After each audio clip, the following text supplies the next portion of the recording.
So, where are you headed?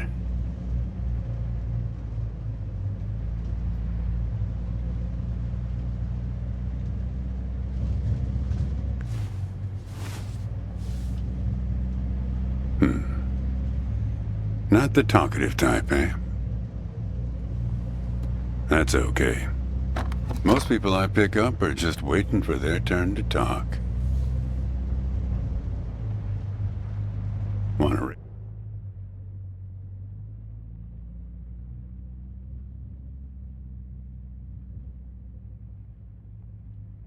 Want a raisin? They're from my farm. Sure. California still farms more raisins than anywhere on Earth. Yep, that's right. Some people don't have the slightest idea. Sure you don't want one?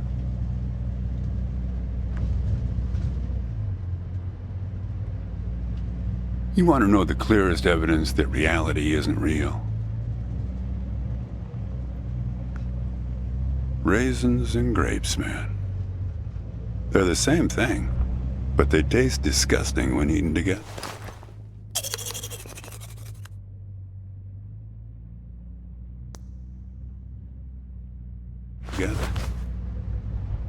Obvious bug in the program there, right?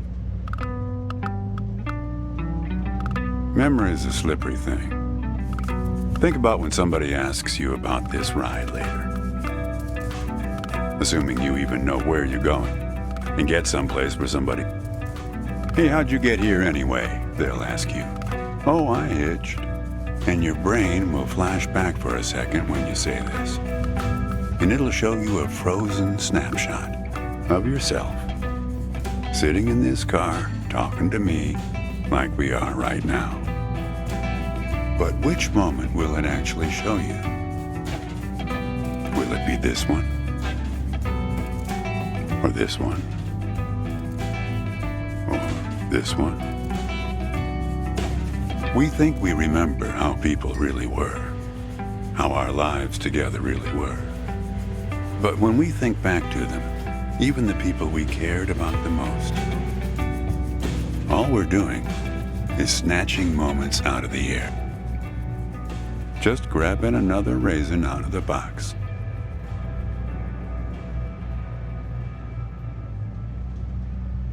I've spent a lot of time around raisins. They're like those dogs you see with wrinkles of skin falling over their eyes. Not the most handsome dogs. Basically helpless but lovable. My wife, she preferred grapes the way most people do. She's dead now, but you probably guessed that. Thanks, but you don't look like you're doing so well yourself. Takes one to know one, right? I can always spot someone who's grieving along this highway. They usually stand on the road with a dazed look on their face and their thumb up in the air. Young guy like you, I wouldn't have a clue. My wife, if I'm totally honest with you, I don't really remember what she looked like. Remember everything about her, just not her face. Some people have faces that are easy to remember. Doesn't seem fair. Sure, it's not as easy as people think. I'll give you an example. You think you're present in the moment? You've been talking to me for a few minutes now. What color are my eyes? Nope. Well, like I said when I picked you up, some people are just waiting until it's their turn to talk. Hey, kid. Do me a favor and close the window, would you?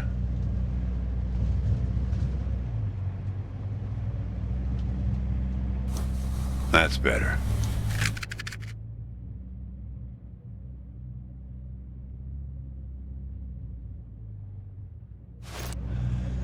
Now, where were we? What you got there?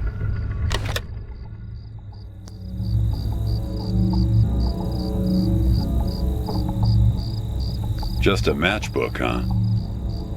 I figured it must have been something important. Because the window is still closed.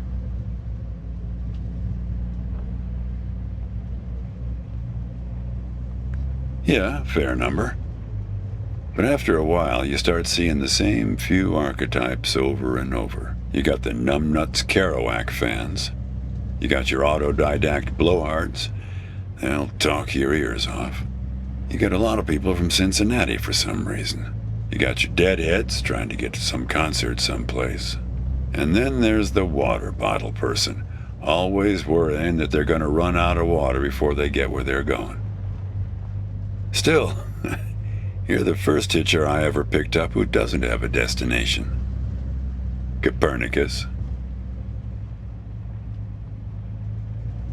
Oh, is that right? I hear they're renovating the zoo this summer. You sure I can't tempt you with the raisin? Don't worry, I'm not a psycho killer or anything. It's just that you look hungry.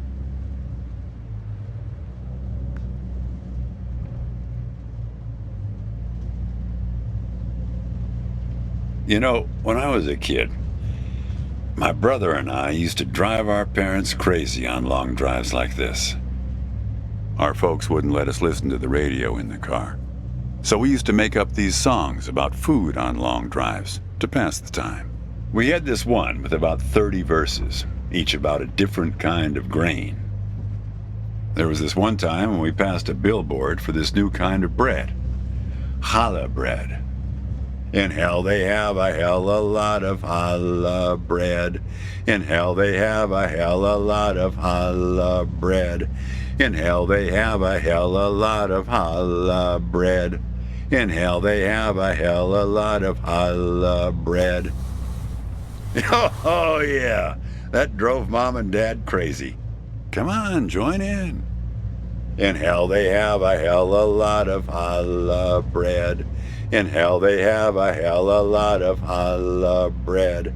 In hell they have a hell a lot of challah bread. In hell they have a hell a lot of challah bread.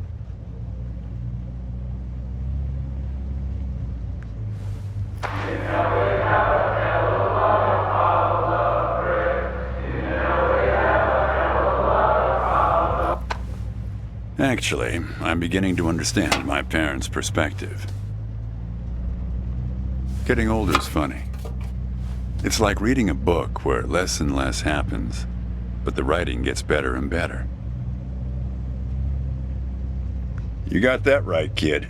Let me tell you, getting old is no picnic. Yeah, well, that all sort of depends on which raisin you take out of the box, right? How you spin it. We were married for 37 years. People used to ask us how we managed, being married and all, working off the side of the road together, sharing a little trailer. The truth is, nobody knows if they're happily married. All they know is that it's the thing they've been doing every day for the last 37 years. Yeah, we used to have a strict division of labor back when we worked together. She would raise the grape from the time it appeared on the vine, and I'd step in as soon as it was time to start drying them. Our customers used to have fun with that. I'm the dry one, they'd say. Grapes attract a certain kind of person. A person who likes to tell jokes. Wine enthusiasts, tourists, people who like to talk.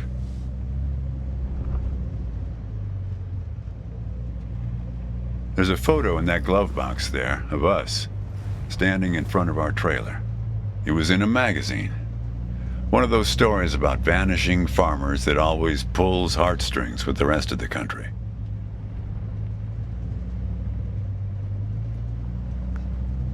Well, I never opened the glove box myself. It's kind of a superstition of mine. But help yourself.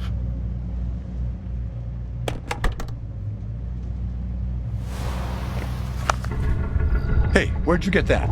That's not her. And that guy there, he looks like you.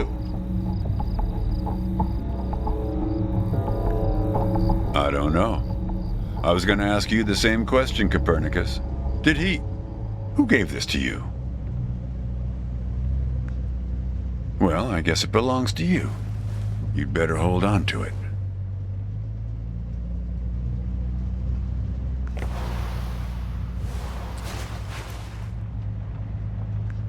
What woman? Well, oh, her. Well, hard to say. I wouldn't lose any sleep over it.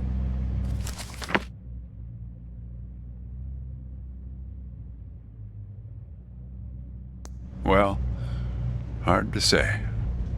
What's that black thing in the glove box anyway?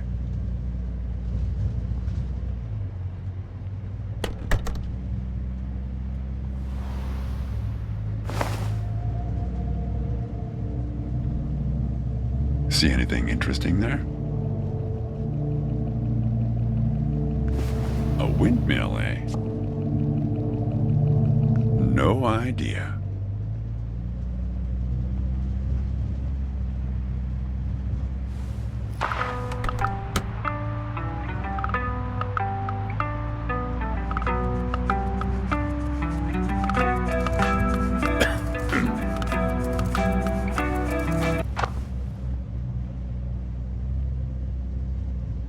Say, want to hear a joke? Why did the raisin take the prune to the dance? He couldn't get a date.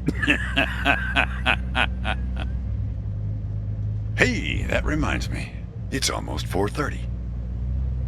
You'll like this. It's my favorite.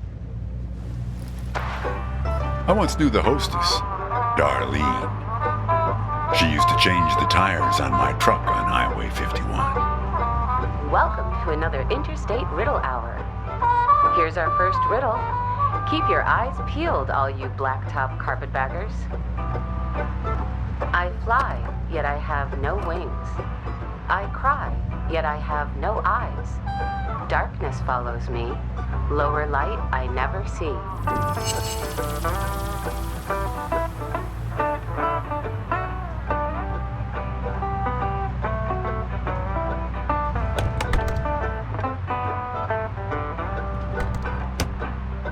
Need some help? I fly, yet I have no wings. I cry, yet I have no eyes. Darkness follows me. Lower light I never see.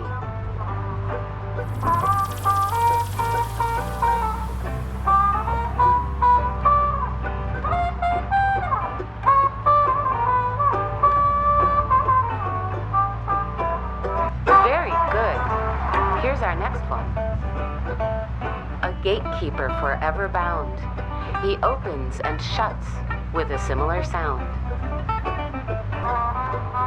Very good. I don't know why I listen to this every day. Damn questions are rigged. I never get them. Says the guy who never knew what pressure to keep his tires at. Hey! Having fun? Want to keep going? Great. Here's another one. Take one out and scratch my head. I am now black, but once was red. What am I?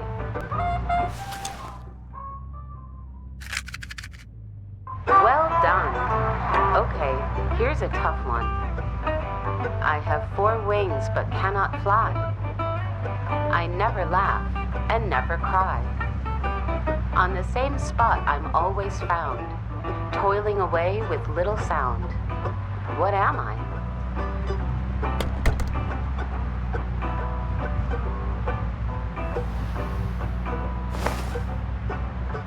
All right, here's our last riddle.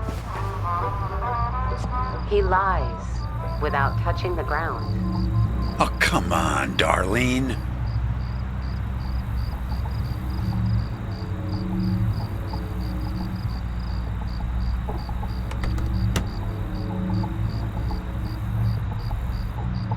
Damn it, Darlene. I should have tipped her better when she changed the tires. She's been out to get me ever since. Look, she isn't being straight with you, kid. Check the photo, Copernicus. The photo in your bag. Then you'll see.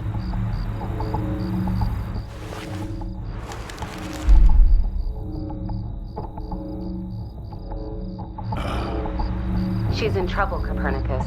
You must help her. Things like that happen all the time on this highway. It's nothing to lose your scrunchie over.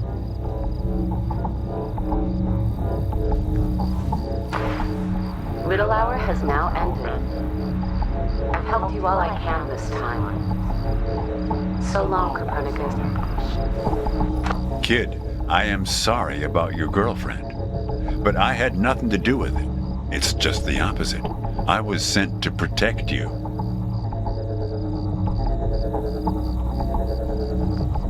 From yourself. You picked this car every bit as much as I chose to stop for you. You picked this car, picked me, not to feel anything. Kid, just let it go. There's nothing for you down that road. Nothing but hurt. Look, I admit I lied, but only about one thing.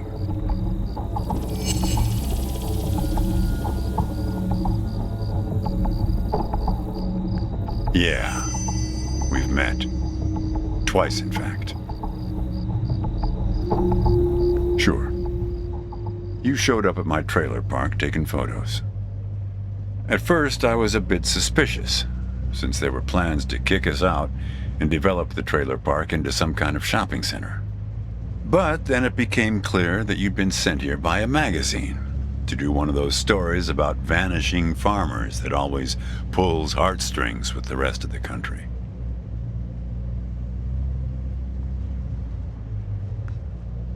Kid, I told you, you don't want to go down that road.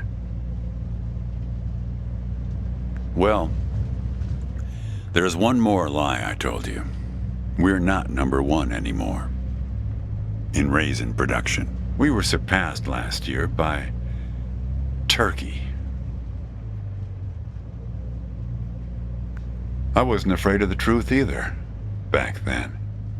My wife, when she got the x-rays, when she knew, she decided to spare my feelings. Didn't tell me anything.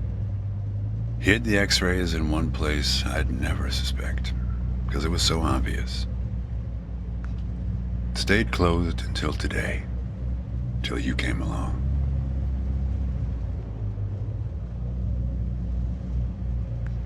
I wish it was that simple, kid.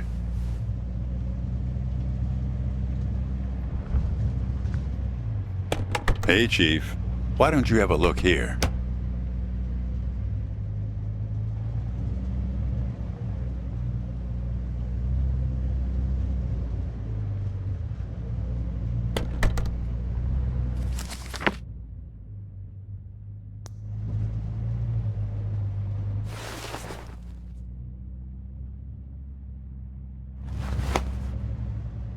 Hey, Chief, why don't you have a look here?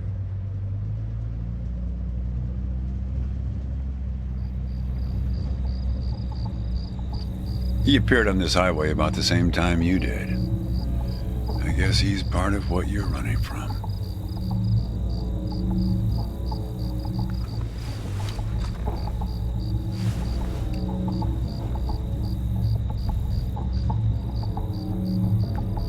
Not sure. You can't see him directly. He only shows up in mirrors, windows, pictures. Well, we haven't talked yet about the second time we met. That's the thing. It's a little hard to explain. Better if I just take you there. It's just a quick detour. We'll be there in a minute.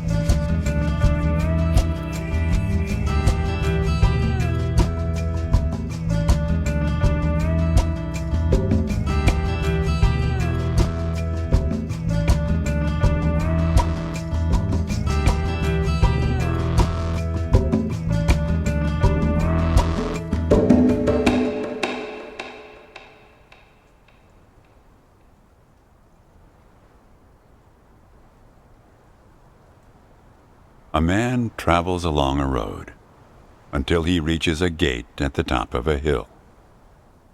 The road has been long and straight so far, and the going has been easy. But now the man can't go any further, so he takes a seat by the road to rest. The man waits, and after a length of time that seems neither short nor long, the gate opens, and a guard appears.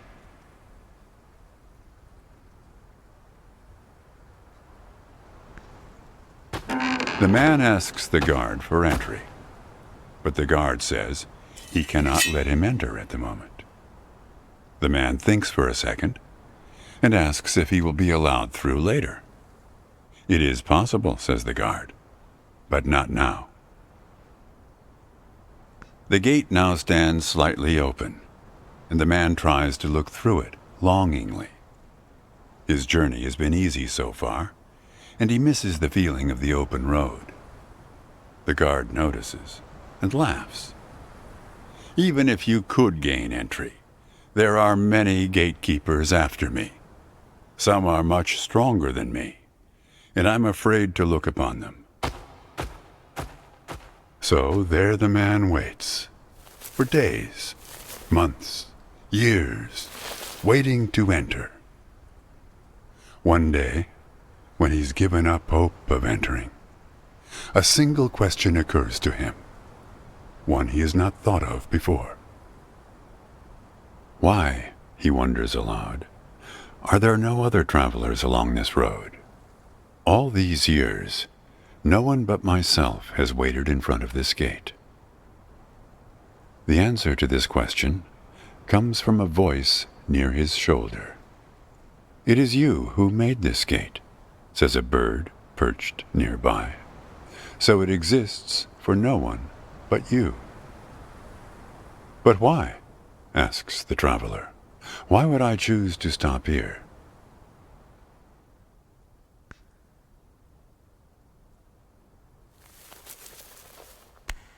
The bird answers after hungrily eating a crust of bread from the man's hand. After this point, the road becomes less straight. It splinters like the tree in which I live, splitting into dozens, hundreds of branches. The path becomes impossibly narrow and frail, and crowded with the view of other paths one could have taken. There's only one point ahead on the road where all paths converge, where all points join, where the light shines through skin and through lies. But it's never been reached by one of your kind, a traveler who walks on feet.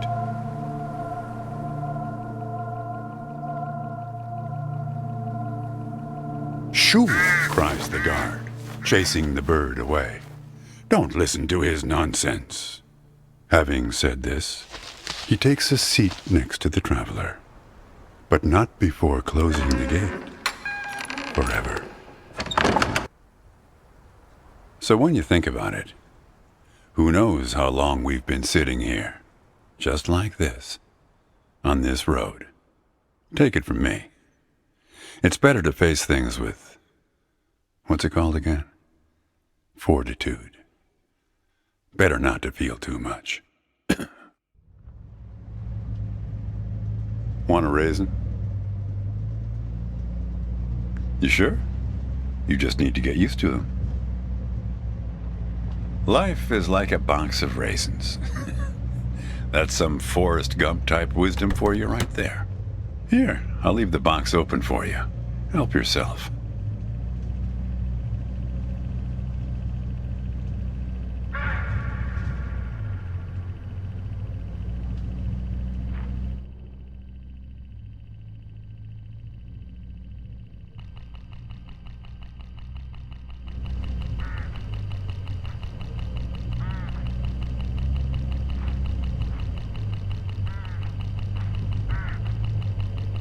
Look, hooded crows all along this road.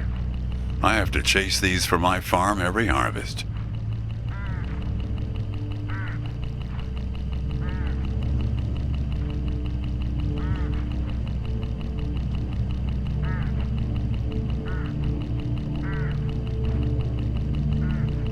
They look hungry. Didn't get much peck out of this last harvest.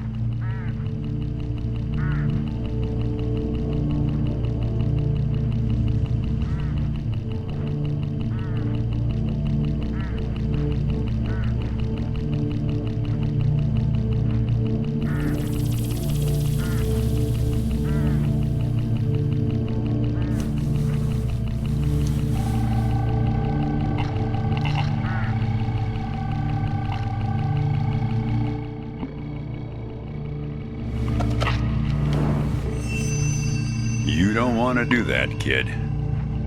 These birds are unpredictable. There's no telling what they'll do once they start swarming. Get enough of these crows together and it's big trouble.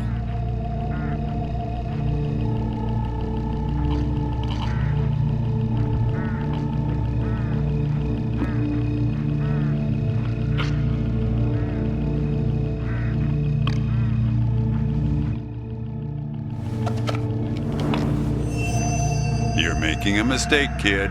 You don't know where they're taking you. Look, I'll help you. I'll help you figure out what happened when she came back from Europe.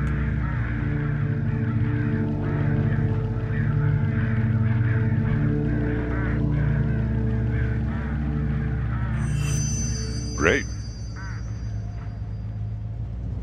Who? We'll get to that in a sec. Let me ask you something first. Did she pack an umbrella with her on her trip to Europe?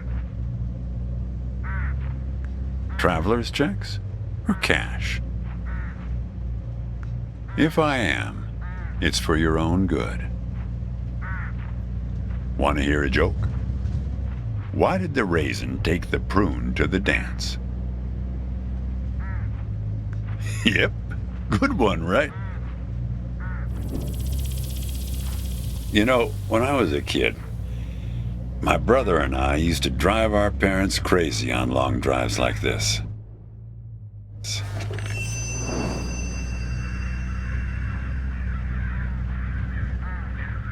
Now you've done it. They've taken control of the car. I don't know, Copernicus. Why don't you ask them?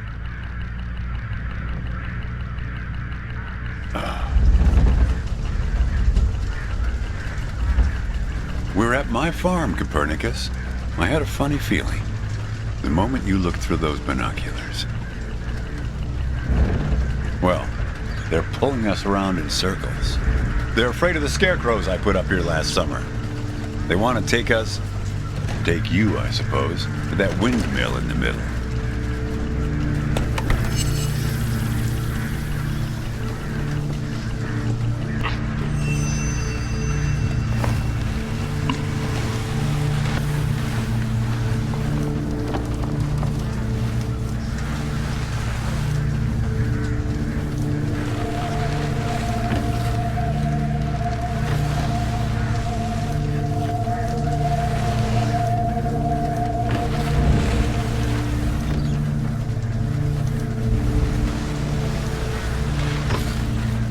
That's it, kid. Now, more of the same.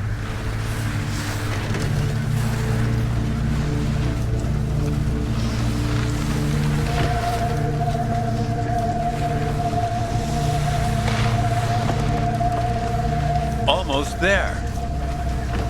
That's it, kid.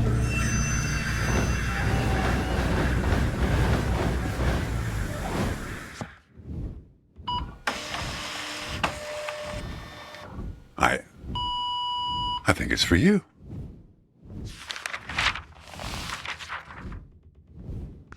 They have a way of leaving gifts once you've fed them. Often something shiny or a piece of string.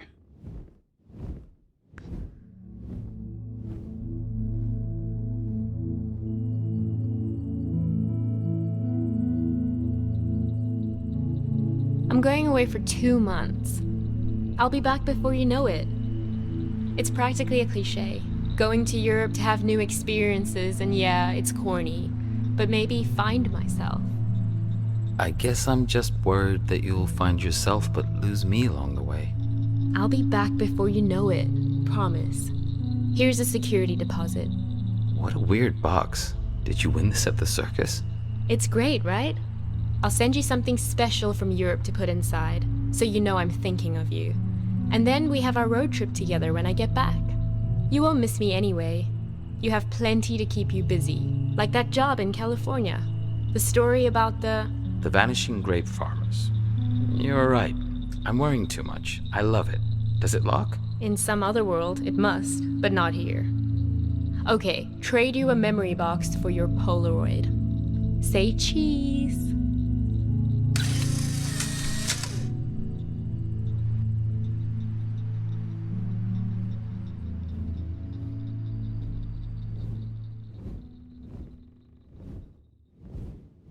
Well, now that you know how it started, it doesn't make the next step any easier, does it?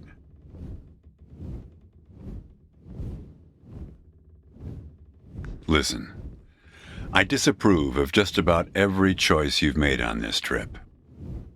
But I like you, kid, and I can see you've made up your mind. If you want to find your girlfriend, if you want to find out what happened, if you really want to go there, you've got to find that box. Personal experience, kid. Don't make the same mistake I did. Well, this is where I say goodbye. Unless you want to help transport 4 bushels across. Nah. Just remember, there are many more gates ahead and many more guards. I'm pretty much the friendly drunken uncle of the bunch. Well, good luck to you, kid. Oh, one more thing.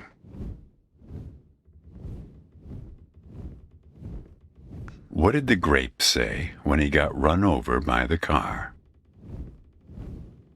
Nothing. He just gave a little whine. Good luck with your search.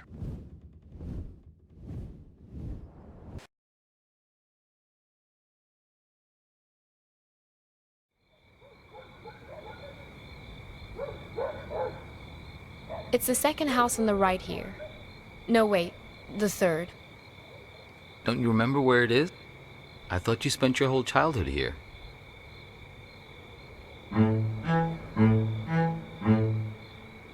Do you know what put us on top of the food chain?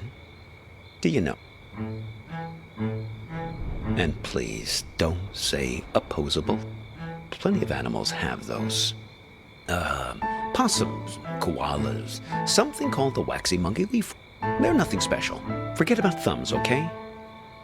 Memory is what put us here. So many of our dreams are set in the places where we used to live. We want to see them, visit them again. There should be a rule, a kind of social convention. The old apartment rule. It works like this. We can show up any place we used to live and simply explain, oh, I used to live here. There's nothing strange about it. The people who live there just throw open their doors and invite us in to have a look around. So we can go back home again. So we can be whole. Hey, are you keeping an eye out? Oh dear. I didn't mean to put you to sleep with...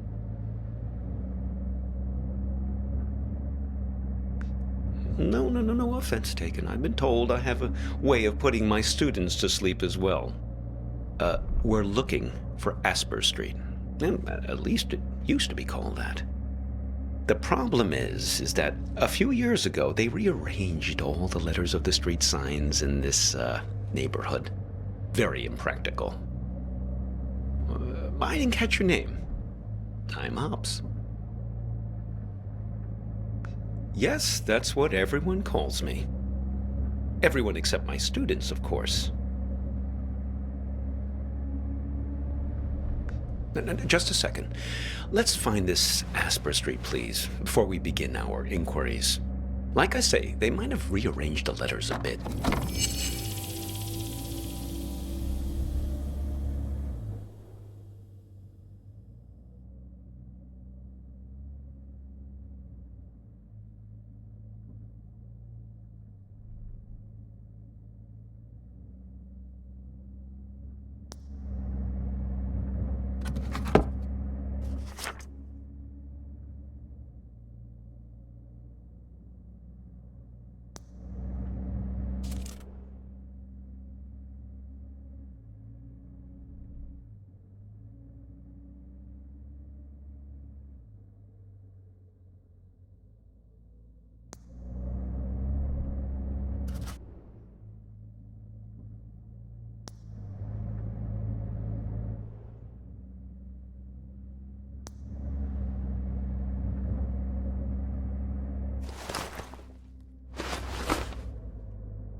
No, not that one.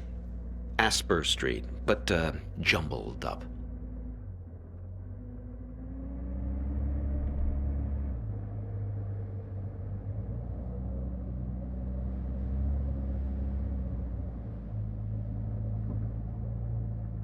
Ah, yes, that's it. Very good. So, we're on our way. Now, there was something you wanted to ask.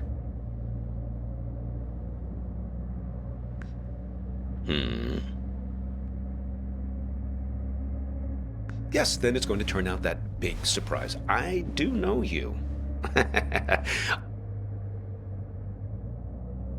A person trapped in the radio? Oh, yes. We've all met you along this highway. Now, I picked you up because I could tell you're looking for something. Something you've lost. And we're all looking for something on this road. Now, I've never met anyone who wasn't. My dog. Well, she's been missing for a long time now. Hops, like me. Stupid idea, naming a dog after yourself. They constantly think they're being trained. Every time someone you know stops you in the street. Made her a little bit high-strung. So, Vern mentioned this problem you have with a photo. Vern? Sure. Now, I know almost everybody on this road. Well, there's not many of us after all. Excellent raisins that guy Vern has. Did you try one? Delicious, am I right? So, okay, show me this photo.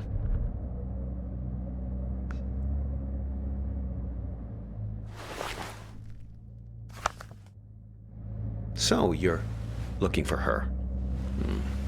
What happened to her? Well, I can help you with one part. Now, you two came by my house, yes? See, that's my silo, there in the background.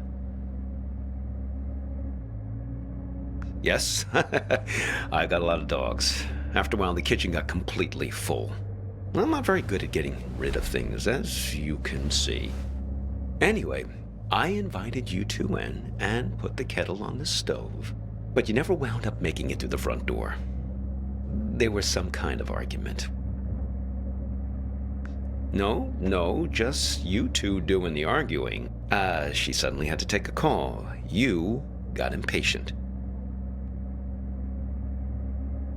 Now, I don't know, but you didn't seem happy about it. I had the feeling it was a recurring thing. Someone who's in the habit of getting in the way between you two. If you want to know what happened to her, why don't you just ask her yourself? You haven't asked me yet where we're headed. The warehouse of lost things. Impressed? Oh yes, Vern said you were pretty funny. Okay, it's this warehouse that contains everything you've ever lost in your life. You can find anything there, even feelings, but you only get 15 minutes to look. Yes, only 15 minutes. It really threw me the last time I was there. I got distracted by some mittens. Yeah, I had as a kid. Left them at a bus stop sometime in the mid-60s. After that, my parents bought those things that clip your mittens to your coat so it wouldn't happen again. Well, why not?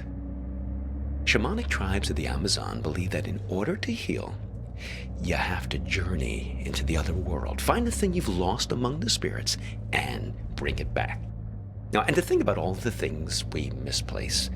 Atlantis, huh? No, we lost an entire city once. Why shouldn't we get a second chance just to go back and retrieve some of the things we've left behind? Now, if I remember correctly, it's only about another 20 minutes from here.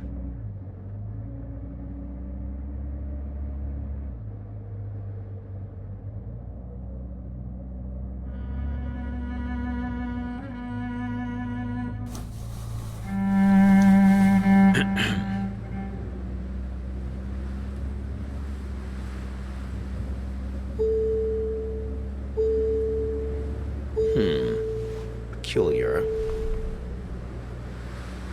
It's nothing. Just wondering about this green light. Are you one of these people who's good with cars? I was hoping you might know. I never saw it before until you got into the car. A car manual? Oh no. That's not the sort of book I keep in here. I'm a humanities teacher. No, I think we'll wait to find a mechanic someplace. Perhaps that part-time quiz show hostess. Ah, the green light. The epic sense of man's urgency. The future that keeps receding from us. Yes, I suppose you've read The Great Gatsby, too. It's probably nothing major, just a reminder to get something checked. But what do I know? I'm not the technical sort. Oh, we could ask Lola. Well, she's very good with these things. Lola's a kind of oracle. She's given me lots of good advice, right from where you're sitting. Besides, more to the point, I'd like to check with her about directions, just to make sure we're pointed the right way. See if you can find her here. Well, she's quite small, you see. A toy bear. Now, I found her at the World's Fair in Barcelona, 1929, at an exhibition about alchemy. Lola Montez. Well, she's somewhere in this car now. Feel free to rummage around as much as you need.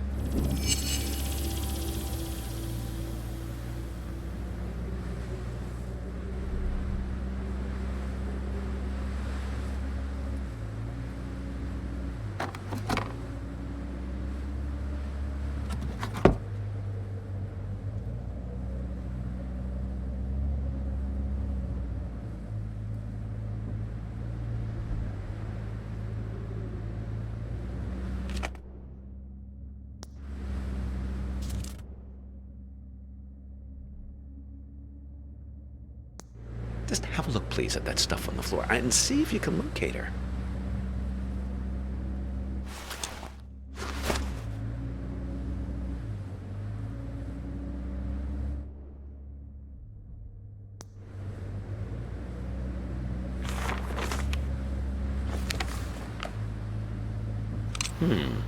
What have you got there? Interesting. Looks familiar.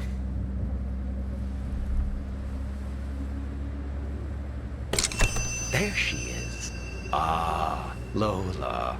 Put her on the glove box lid, my boy. That's where she likes to speak.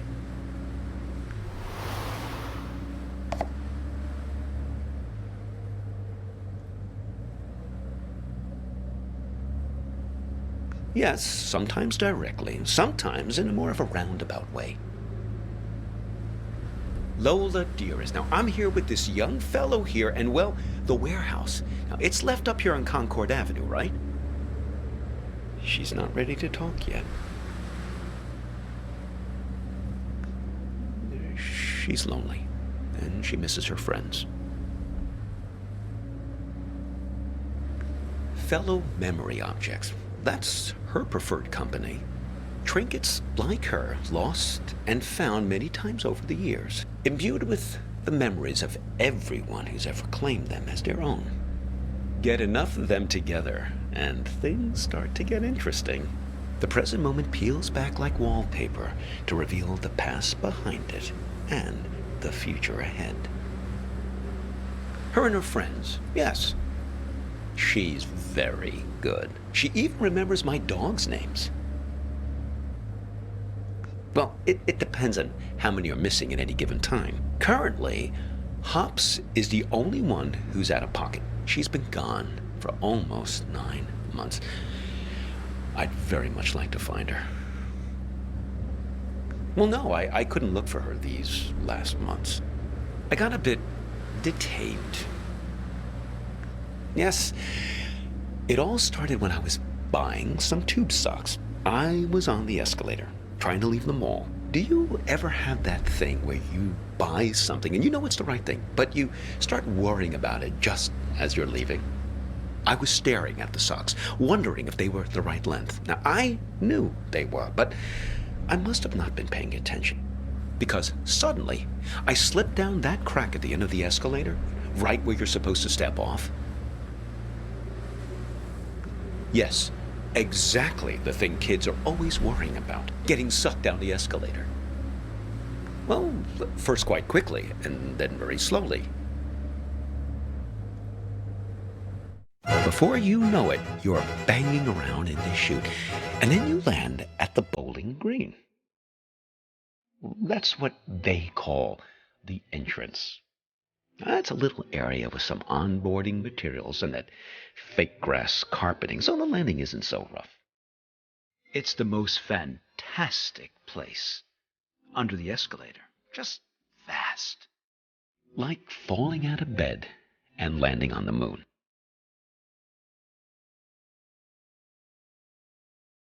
Oh, no. There are other people there, but not much good for company. Everyone's just waiting to get out. Very poserish scene down there, let me tell you. A lot of staged ennui. Oh, not much, really. There's an old black and white TV that only gets a few channels. There are some old board games just lying around, but they're all missing pieces and instructions. There was one box that promised 8 games in one, but I couldn't figure out for the life of me how to play a single game. A couple of decks of cards, all incomplete. I must have dreamt 20 times that I found the 4 of clubs.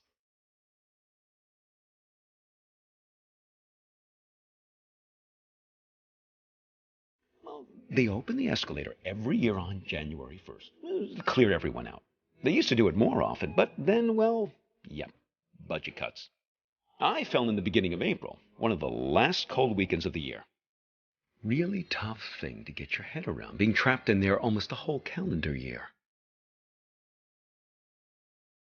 Pretty much the only thing that passes for excitement there is when somebody new drops in. Pretty quickly, you learn to tell the difference between the real people and the mannequins they drop down the chute. Sure. Well, that's how they keep everyone fed down there. They stuff mannequins full of food and supplies, put them on the escalator, and just let them slide down the chute. Well, that's a big moment when they drop the mannequins down. Really breaks up the monotony. Everyone rushes over to tear the mannequin apart, to get their hands on the food inside. Oh, indeed. But I guess it's the easiest way to get the food to slip down the crack. Now, one time, a real guy fell down the shaft and was mistaken for a mannequin. Now, he was half torn to shreds before I pulled him out of there. Poor fella didn't look lifelike enough. Oh, yes, he was really quite beside himself. He gave me his pipe as a token of appreciation for saving him from the mob.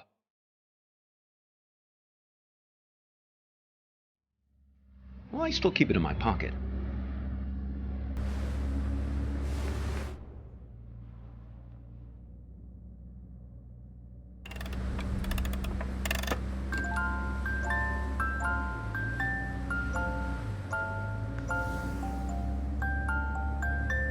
Oh, look. Let's give it to her, please. Let's see if she's feeling more sociable. Lola, dear, are you feeling more chatty now? She says her tea party is still missing 2 guests. You see, we just need to find 2 more of her friends.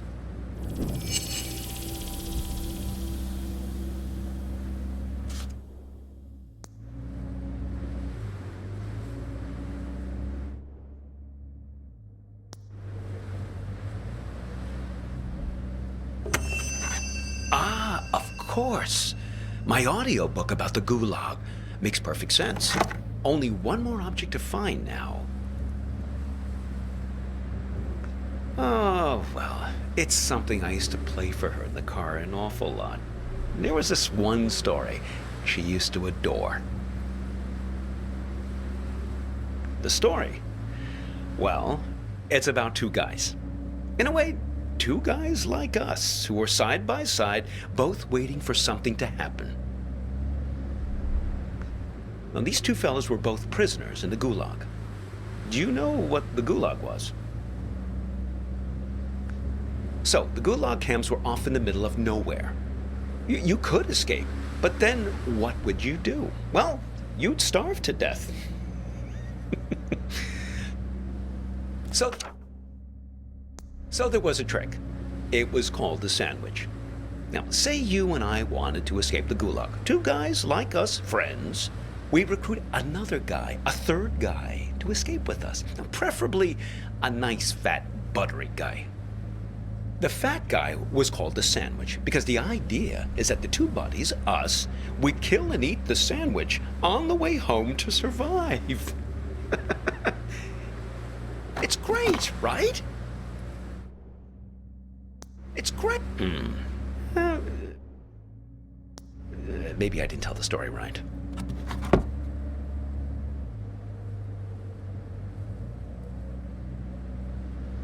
Oh, I think mainly just because of the setting. Siberia. Bears love stories about remote places. Bears, well,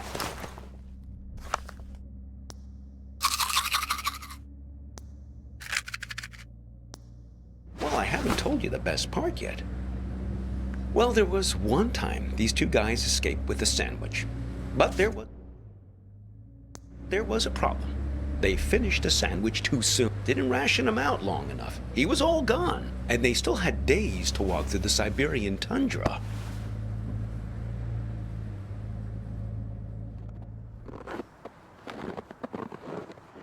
These guys were great friends, but they were also hardened criminals. And so they knew that whichever one of them fell asleep would be eaten by the other one. But the code of criminal friendship didn't allow them to acknowledge this. So they had to keep playing it, nonchalant, chatting about stuff, whatever people talked about back then, trudging through the snow.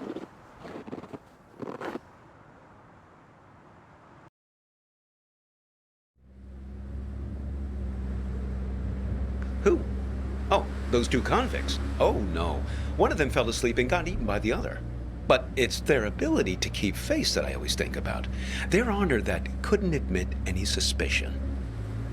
I mean, you don't totally trust me, right? Well, I can see you looking out the corner of your eyes. You don't think I know where I'm going.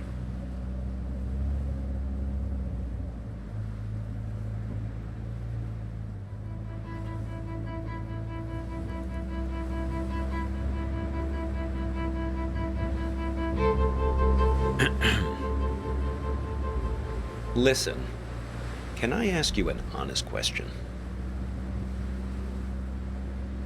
Okay, here goes. This girlfriend of yours, why is it so important for you to find her? I mean, okay, the burnt photo, damsel in distress, etc., etc. I get it. But if you can't remember anything about her... We'll always have this. See? This is Lola's influence. It's starting to work. You feel it, right? All you have to do is find your way back to me.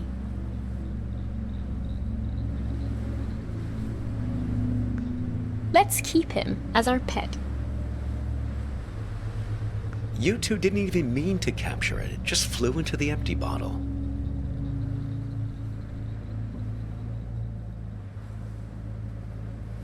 Well, for your sake, I hope so. I think you know. You're like me. The past is the only place left for us. When we were young, we thought the past could only tie us down. Everything we wanted, freedom lay ahead on the open road. Well, that was yesterday, and this is today. Now the past is all you've got, and the future is full of pain.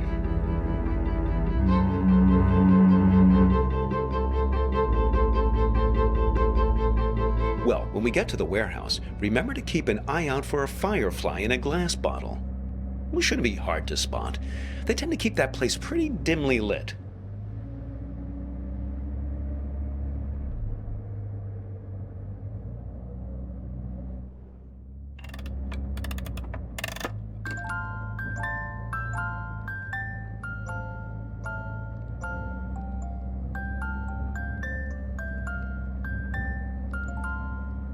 Oh, look. Looks like Vern started doing some advertising. I guess he's finally decided to take matters into his own hands. Normally, he's so stoic, letting things take their own course, never complaining. Well, he was just trying to help you. Seems like you could use it. You're totally infected with this frontier spirit, am I right? Always move ahead, always continue along the two-lane blacktop. Maybe Vern exaggerates a bit, but at least he knows these parts. You should turn back here. No, I'm serious. It's just Lola. Blast nothing.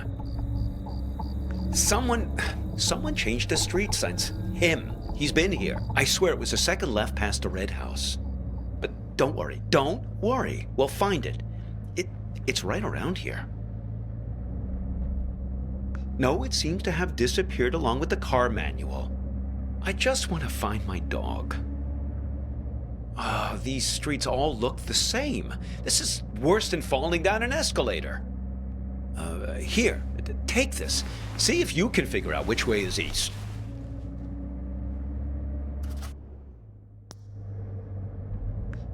Are you sure? I mean, look through it and see if it tells you which way is east.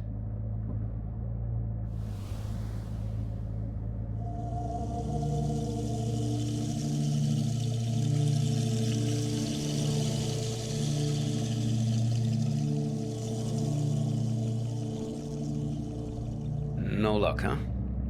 Well, maybe it does something useful. Oh! Listen! She's starting to talk. Hopefully we can get out of this maze now and head on our way. Lola, dear, this young man and we're looking for... She's saying something. Something about you. A car crash? No. He's fine. Well, just look at him. She thinks you've caused some kind of accident. I can vouch for this young man, Lola. Well, he's been with me almost the entire afternoon. She says she knows who you are and that she wants to help you. She's gathered these memory objects for a purpose, for you to put together, to bring you earthly knowledge, she says.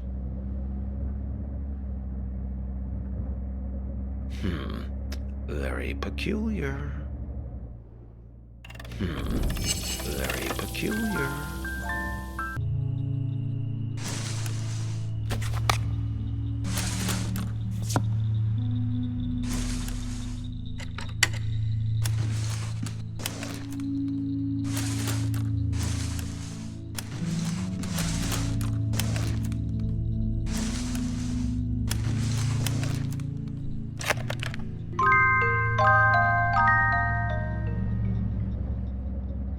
Well, isn't that something?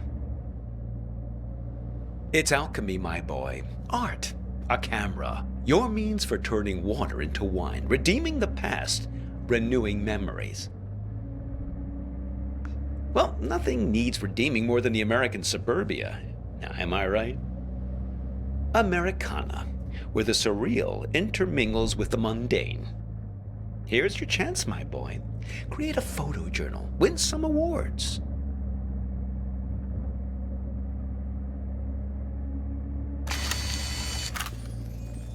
Firefly, sent directly from your memory, I suppose, to guide you.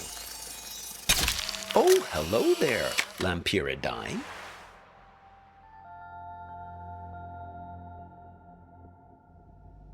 Oh. Oh, those sideburns. Don't let my students get a hold of that. I think they're not done yet. They want you to take more photos.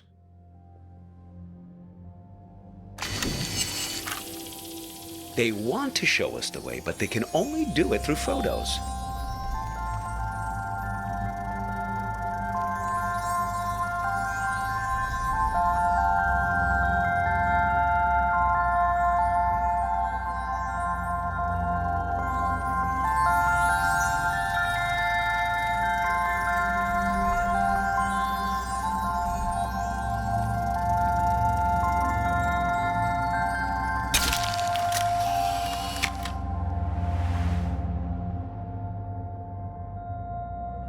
Gee, I didn't notice him standing back there. Should we go back and pick him up? Who is that guy anyway? You don't sound very glad to see him. I think they're not done yet. They want you to take more photos.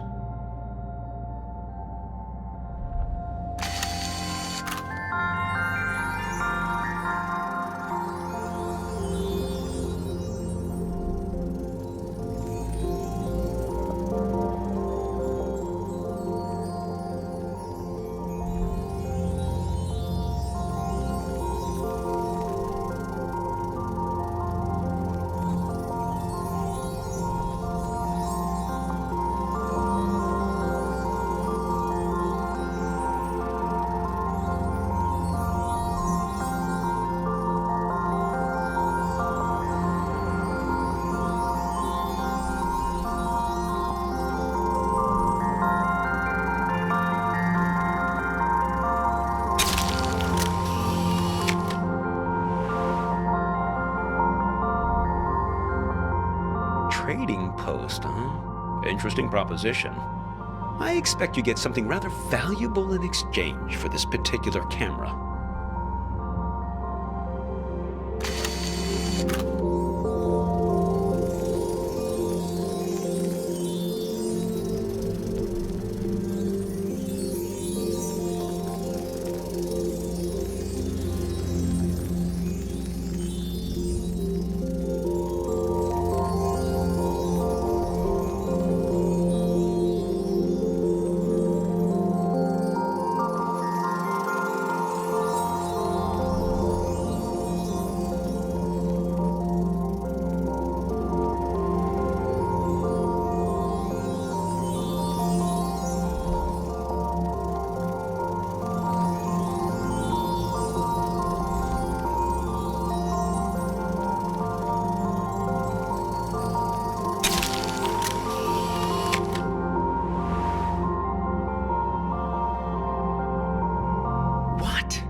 No! My dog! How? If I can't find her in the past, I don't have a chance of finding her in the future.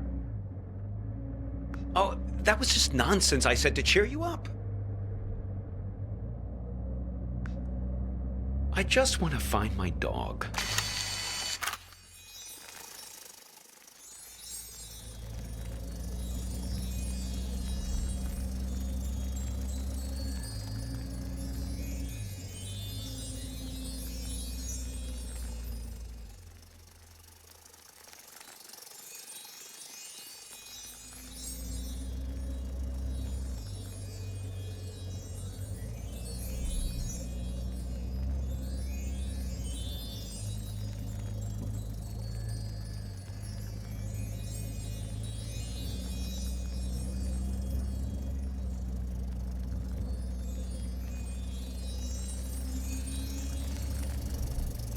Is that a dog collared in the street?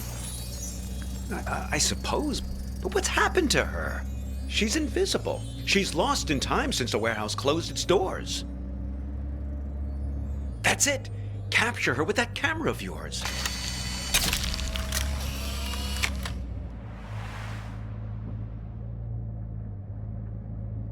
Oh, you're a good dog, Hops. You ran past a funny mailbox through a door, and we'll find you, don't worry.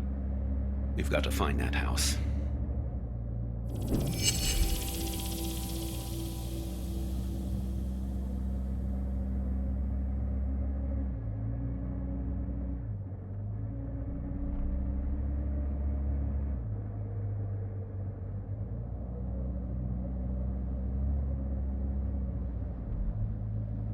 That's the one. Hang on.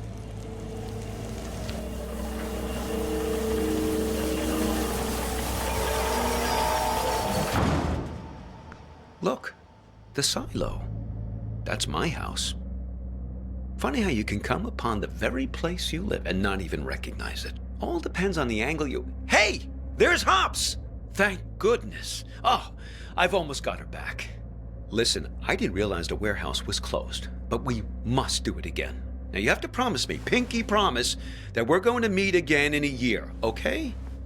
This same spot. We won't exchange contact info or anything like that. We'll keep it old school. Meet here in 1 year's time. What do you say? Wise plan, young man. People like to say that you can't live in the past. Well, look at me. I'm living proof to the contrary. Look, your fireflies are back.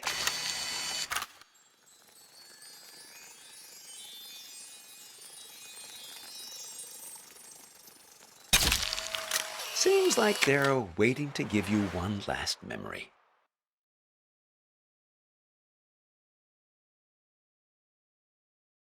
Hops, wait for me!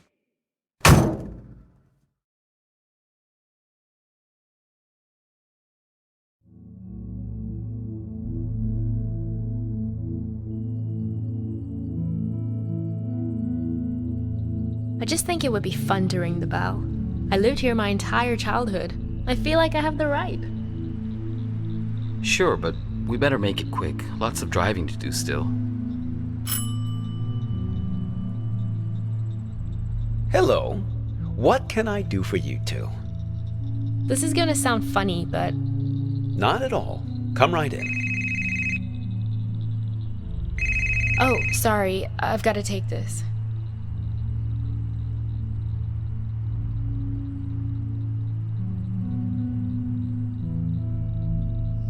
To me, it's perfect here. I don't understand what's so great about our life in Seattle. Don't you ever think about making a change? Sure, but this isn't the kind of change I had in mind. I get it. You grew up here, so it's your baseline of normal. But this just isn't my idea of an adventure. Adventure. It's real here. It's a good place to grow up, to have children. At least it was for me. I can always find myself here. Same stars, same fence, same mailbox.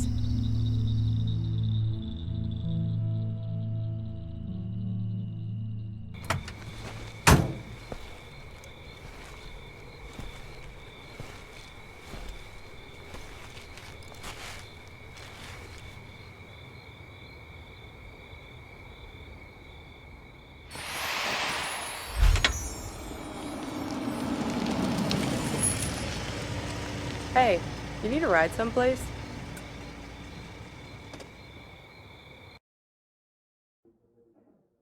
Listen, I'm not your girlfriend. And I'm not your mother. But you'd better finish that pickle, or else I'm stealing it. Truth, they're the best part of the meal. A little rubbery in this place, though. Me? No way. The food's decent, but it's that thing about not wanting to eat at your place of work. Mixing business and pleasure. Yeah, but not today. Don't worry. Thursday's my day off.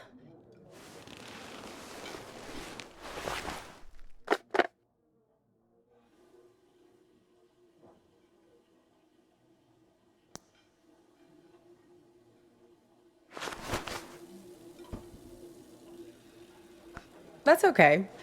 It's nice to sit on the other side of the counter for a change and see how the other half lives.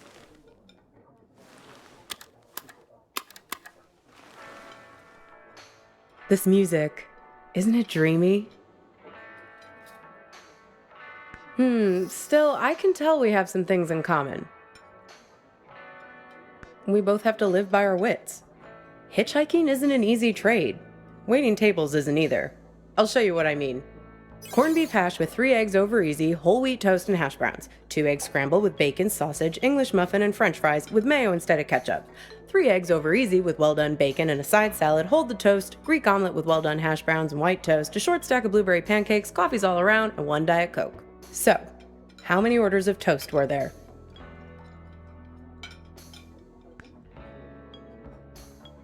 Nope, 2. 3 if you count the English muffin. I figure there's an art to hitching a ride. You have to be able to read people very quickly. Waiting tables is no different. You get to know what people want before they know what they want. It's a sixth sense. It's good you managed to lose Hops back there. Let me guess, did he try to make you promise to meet him again? Yeah, we've all made a few of those. This highway is practically paved with broken oaths sworn to Hops, patron saint of useless stuff. He doesn't mean badly, Hops. He's just a bit stuck in the past. That's why he has all that junk in his car. Can't let go of anything. Can't change. People like to solve problems with the tools they understand. Hops thinks all the useful tools are in the glove box of his own memory. That's why it's good you got clear of him. He's a bad influence for someone like you. That's good. You can't live in the past. Well, judging by the faces in this place, you can't live in the present either. Look at these blue screen zombies. Everyone glued to their phones. Depressing. The living dead all around us. Not you two, though. You and your girlfriend. You were very much animated. Although, maybe not in a good way. That was some argument. Well, if it wasn't worth arguing over, it wouldn't mean anything, I guess. You were right over there, sitting at the counter. Well, I'm not one to eavesdrop. Something about text messages being present. The usual suspects when it comes to couple arguing somewhere in public in the 21st century. I only caught the end of it. It was one of those things that suddenly boils over. One moment you were sitting there having your strawberry rhubarb pie and trying to figure out where the next gas station is. The next moment, when I came back with your check, there was this big scene with you storming out the door. Beats me. You didn't come back, though. She hung around for another 20 minutes, mainly talking on her phone. Then she got her stuff and left. Seemed like she was making a plan to meet somebody. Nope. See, I'm not that nosy. But when I was wiping down the counter, I found this. Have a look. You might find it interesting.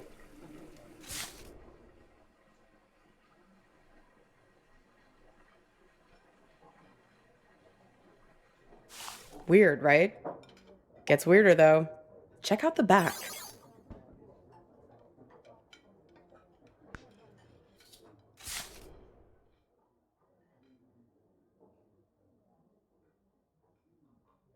Seems like some kind of rendezvous. I mean, I figure that's not your card. Beats me. I just work here. Sorry, Copernicus. I've helped you all I can this time. Like I said, we all know each other on this highway.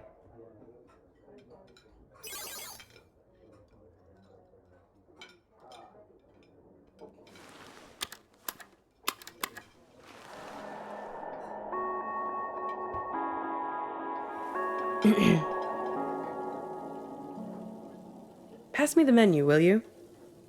I want to see if they have the seasonal milkshakes in yet. Aw.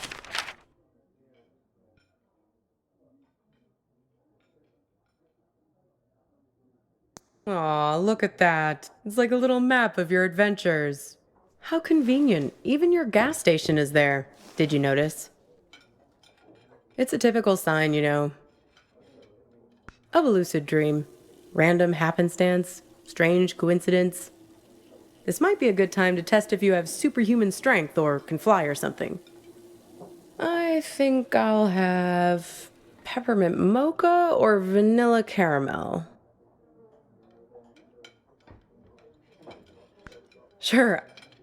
I mean, come on. Raisin farmer? There's no such thing. Grapes have farmers. Raisins are dried grapes. End of story. Jeez, where's the waitress anyway? I'd kill for a shake right now. Well, things become real when we invest meaning in them. When we make them real.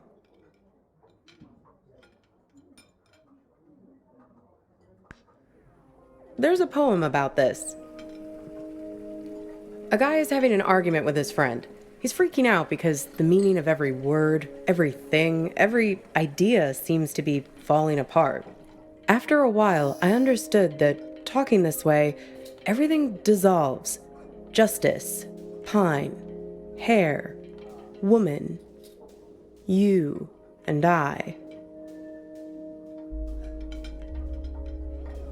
Exactly.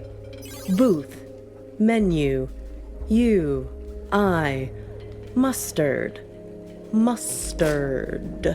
It all starts to dissolve. It's my day off reading.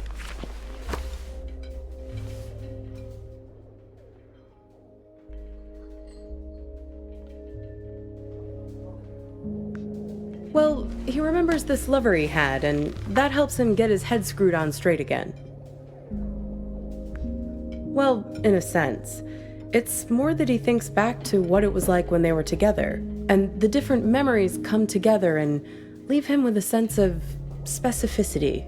That things are real and not just a big pile of words and concepts and stuff that fall apart the moment you try to squeeze them tight.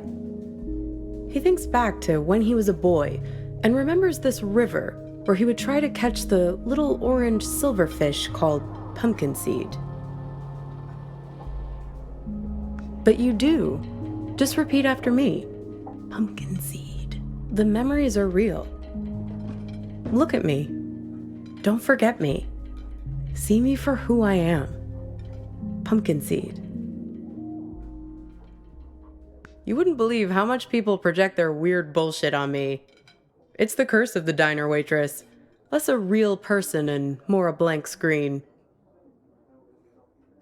Oh yeah, plenty of that. But also just these cliches people have with diners. I can't tell you how many swingin' dick Detective McGurks I've met in this place. Give me a coffee as black as a moonless night, darlin'. Shit like that.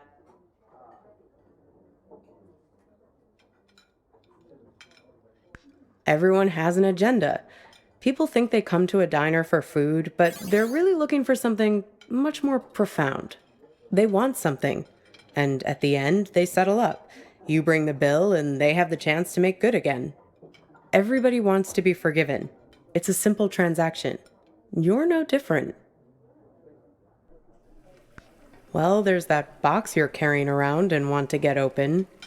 You're here looking for answers, but only the warm, cuddly kind.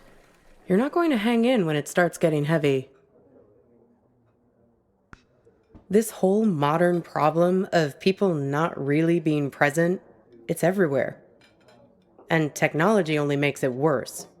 Once the robot doubles started showing up, that was the tipping point. Robot doubles. The first models were so expensive, only Silicon Valley types could afford them, like electric cars. But pretty soon it got to the point where basically anybody could afford a robot double of themselves. You could pick one up at Walmart, one aisle over from the toilet paper and the firearms. Even the company that produces my cheap-ass phone started them. They claimed they were on a mission to disrupt the human space. I hate that word, disrupt. They pretty much do your bidding, but you have to be careful. It acts like you, but it only performs at about 70% of your capabilities. It's you, after a bunch of drinks. So, if you're smart, you only trust it to do really simple things for you. Go to the post office, jury duty, fill in for you at your boring job. But people are lazy. They grow dependent on their robos, use them for all kinds of things they shouldn't, making complex calculations, blowing up boulders. People send their robos off to be with their wives, their families, while carrying on affairs. Check it out. Imagine you and I are in a relationship. Then you notice I'm acting a little slow. My eyes aren't focusing quite right. Like this. Look. See it? So now you realize that I've just stuck you with a pile of bolts for the evening. Right, so here we are. Two dummies out on a date together. Would your robo be smart enough to know that I'd sent mine? Right. And would she then tell me, or would she keep me in the dark? All kinds of ethical issues, right? I don't know. I know you're trying to make your eyebrows move weirdly just to mess with me. Did someone stand me up with a robo? No, not exactly. It's more about this thing that happened to me at work once. It happened in my former life as a flight attendant. Grab that thing and pull up a chair. I'll tell you all about it.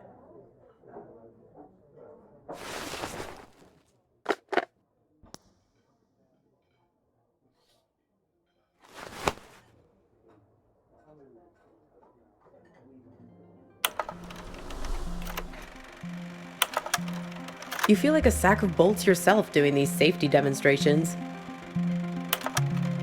People are zoning out, staring at their phones like the blockheads in here, or else just leering at you like you're the first woman they've ever seen wearing a uniform. But you start getting good at spotting the doubles. They're often the only ones paying attention, staring at you with those not quite human eyes of theirs. Technically, no, they're not supposed to be there. But like I said, people bend the rules, and security rarely checks. They're fine on the runway, perfectly docile. But something goes wrong at altitude, something about the navigation system. The FAA wanted to study it, but the study got shut down because you're not supposed to have them on aircrafts in the first place. So yeah, I learned to spot them right away. It becomes a job requirement, a matter of survival. Here, try your luck. Have a look at the table. So, 1 mustard, fine. 3 mustards, not so fine. The one on the left is the real one. See if you can track it. Keep your eyes on the prize. 10 will get you 30. Uh-oh, you just accused Mr. Corporate Entitlement of being a robot. Unfortunately, it's really him. That's going to cost you 1 complimentary business class upgrade. Want to play again?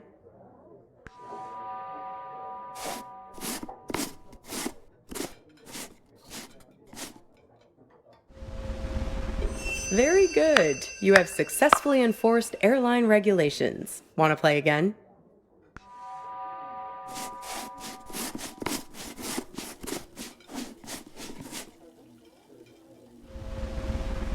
Very good. You have successfully enforced airline regulations. Want to play again? So, where was I? Pick that up again, and I'll show you what happened next.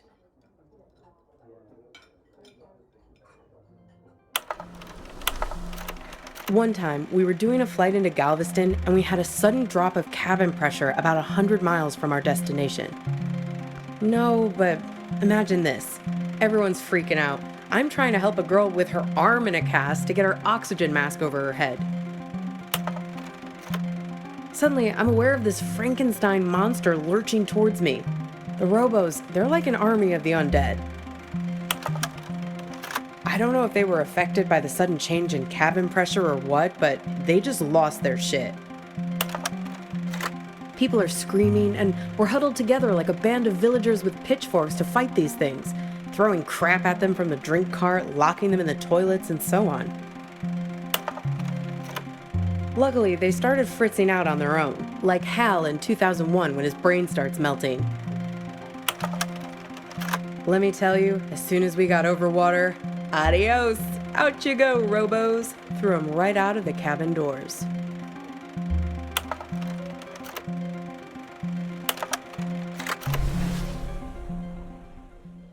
Throwing the robos off the plane? No, you're right. That didn't actually happen. You can't just open the hatch door like that. But it's a nice image, right? I like to think of it sometimes when I'm lying in bed trying to sleep. Maybe so. They're everywhere these days. I can see one in this diner right now, in fact. Can you find it?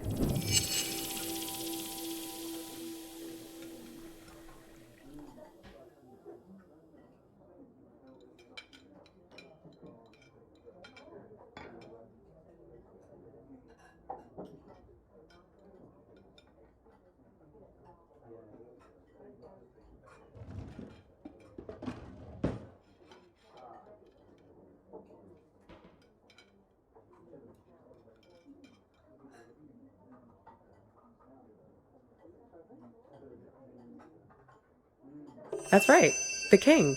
Can you believe it? God, I miss the king. They say that it was the first robot double prototype ever made. He actually sent it off to act in some of those cheeseball movie roles he had. That's why they were so bad. Am I? Says the guy who called his own girlfriend a robot. I seem to recall you standing right there, complaining it's like eating lunch with an automaton. You really don't remember anything? What you were fighting about? What happened next? Could be. Well, I've got a little game that might help you remember. It's kind of like a telephone seance. Ready?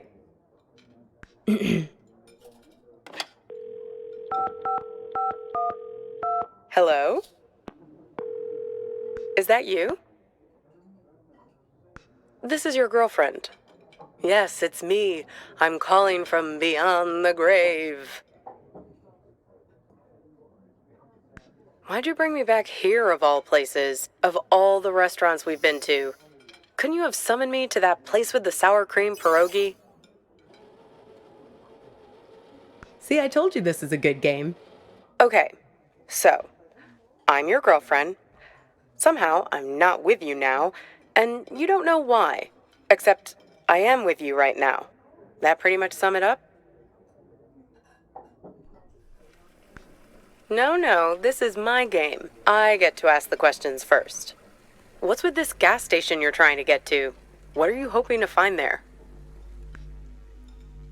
We need to get gas in a sec. Hey, stop it!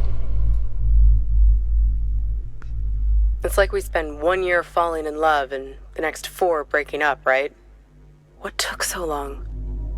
Were you just afraid of being alone? Or maybe you didn't want to be the guilty one, the one who blows things up and hurts me. Were you waiting for permission from me to end it? Waiting for me to give you... Exactly. Waiting for an excuse. What? You didn't want to break anything. You couldn't get over the idea that this great future we were supposed to have could just be wiped out. The beacon we'd always talked about, our light in the bottle, gone. You left it to me. Put it on me to do what needed doing. Well, I finally gave you the sign you were looking for, right over at that counter there. You guys need anything else, or you're okay for now? We're fine, thanks. You do anything to make it different, right? To fix things. I can take you to that gas station, and I can be her for you. Together, we'll open the box. You can make it happen. You can make it real. What do you say? Miss the old times? Let me be her. Okay, your choice. Now it's your turn. You can ask me one question, whatever you want.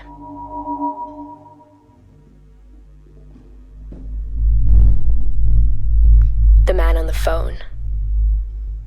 Yes, the one I was texting when we were eating lunch. The man with many eyes. Yes, he has 10 eyes, like this. No. He wears them around his wrist, like a bracelet. Even while he sleeps, a few of them keep watch, their eyes open. He also wears an orange vest. Find the man with many eyes, and his friend, the man with mirror eyes. They're the ones who did this to me. Close your eyes. Hey, where'd you go? It's like you went somewhere else there, having some irresistible dream. Good for you. Reality is always the best policy. Speaking of reality, the check has arrived. Works for me. What's the sudden rush?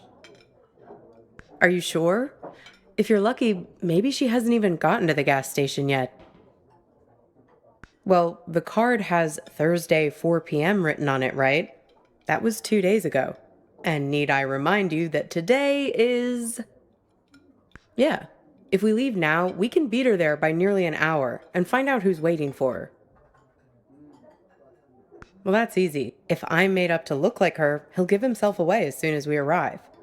I have a few wigs in the car. Well, that's the thing. You'll be waiting in the car with my phone. You can call the police the moment anything looks funny.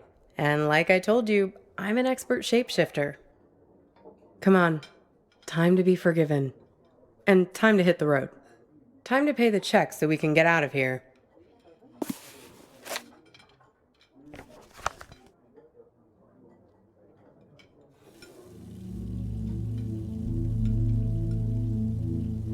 This thing about robots is chilling. It says that 60% of the workforce won't have a job in 20 years.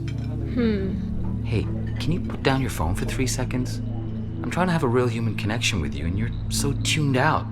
It's like I'm eating with a robot. I'm sorry, I know. We need to get gas in a sec. You can tell me about it while we're in the car. Would you put that thing away? Hey, stop it! Come on, let go! Who is that? Who are you writing to? God, keep your voice down. Look, I've been driving for ages. I just need to space out a little. A little? It's like you're a million miles away. Can you just give me a break, please? We were just taking a break, remember? Now we're back together, but I feel this is the last place in the world you want to be. Well, that's what I'd call a self-fulfilling prophecy.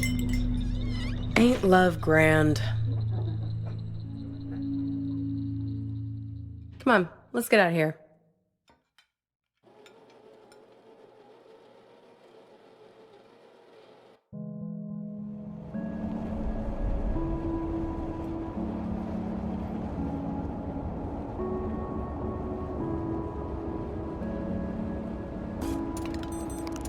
How do I look? Good. I'm a very apt pupil. A very apt pupil. Here, take my phone. Call for help the moment something looks fishy.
Shoot.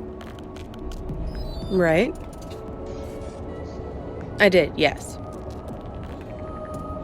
Right, it was her. Yes, and?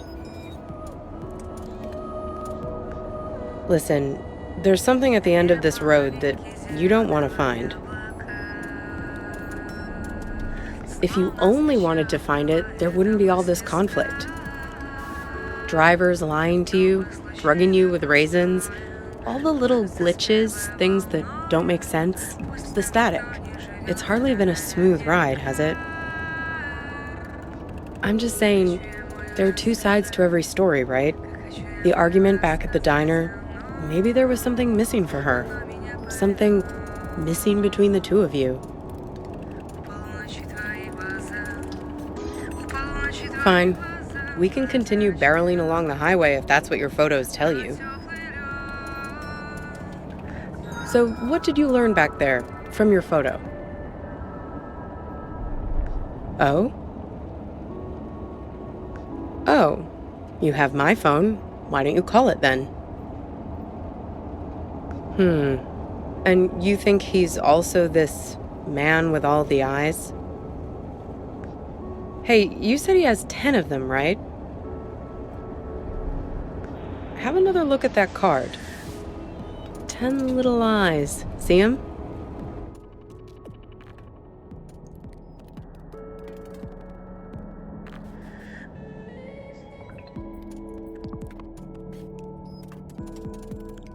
freaky, right?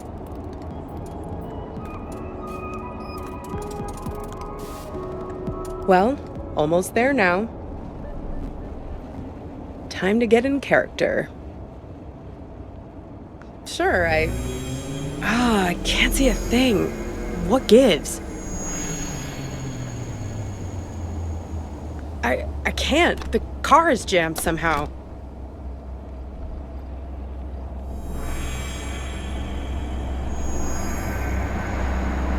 What the hell? Watch it, buddy.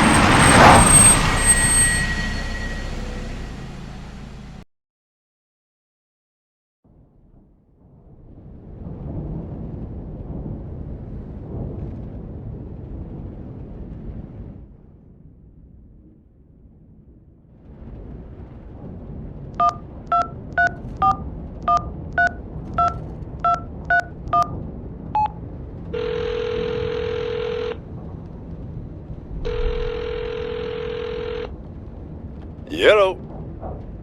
Copernicus? Is that you? Let me guess. You've gotten yourself into some kind of jam, swinging by your toes over a tiger cage? Kidnapped? That doesn't sound like part of your dream. Then again, you do have a way of making enemies. Who'd you piss off this time? I sincerely doubt that. The fact that I'm hearing your voice now suggests... Well, don't say I didn't warn you. You've sworn to deceive me, Vern. I'm going to feed the birds now. I want to know the truth. Look where that got you. Speaking of which, did you find the box, Copernicus? Have you opened it yet? Figure out a way to open that box, Copernicus. Inside, you'll find out who you really are. Don't mess with him, kid. He's the final gatekeeper.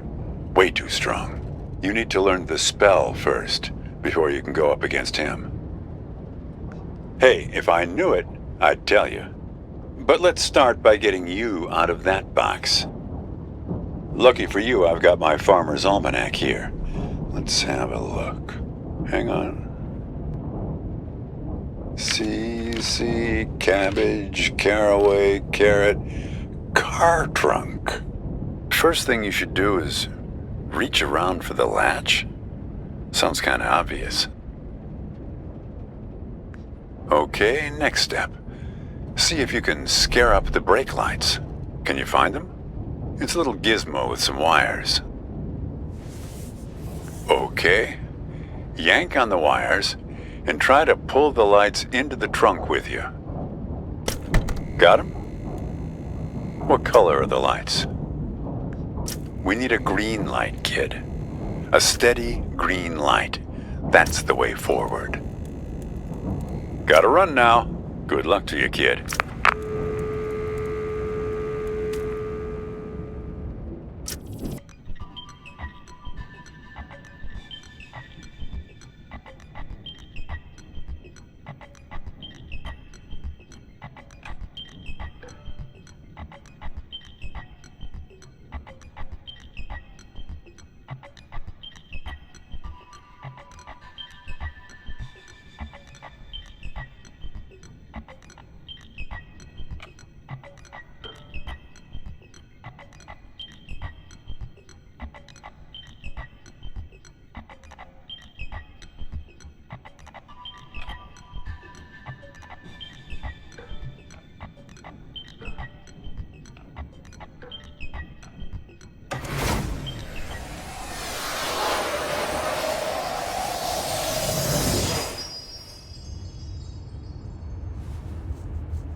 ما أدري شو بدي تسوي بسيارتي، بس من خبرتي بهذا المكان راح تسح بعدين. إنجليش، آسف، ما أقدر أدري هاي مو صدق، بس أنا أشعر بيه. كاني من تصدق حجة سعر، كل شيء هنا إلها دلالة رمزية. السترن الجير ولا القرن على الدشبول. ايه معود على كيفك، اريد اوقف.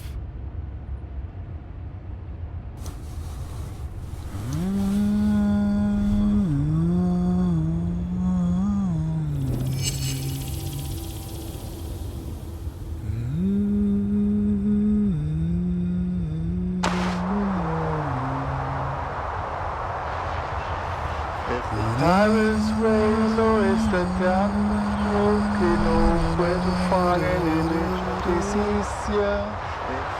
Hasta la nieve, es ofende, never floating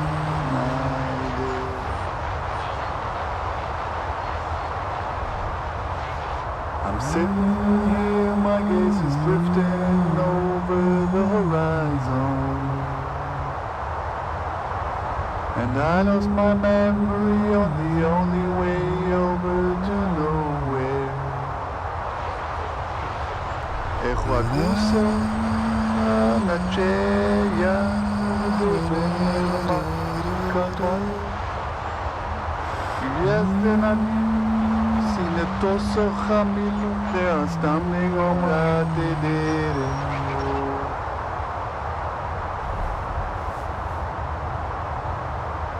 Puedes ver el horizonte al final del camino. Puedes ver el horizonte al final del camino. He oído que el cielo está tan bajo que no puedes pararte derecho.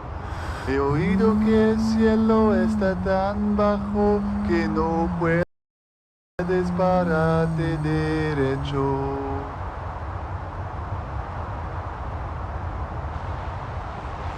Sitting here, my horizon das totem cheie. Toma mirage, une illusion, novia et tout.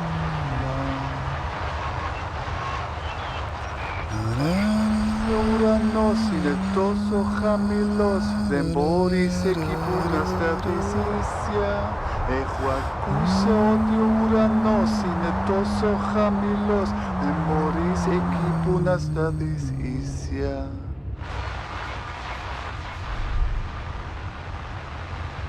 Et tu deviens-tu, j'entends des rêves, et je te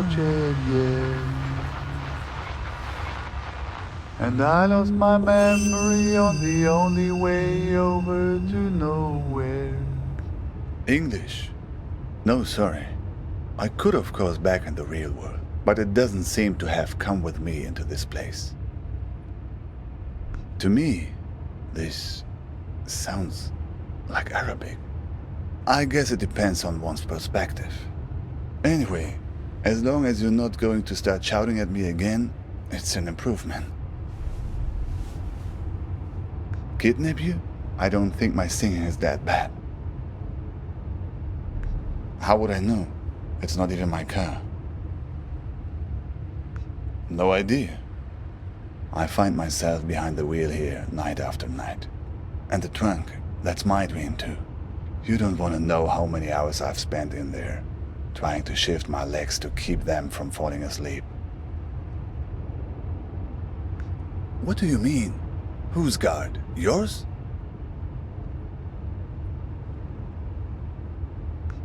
Now I know you must be an English speaker. The only people in the world convinced that every story revolves around them. Who are you, anyway?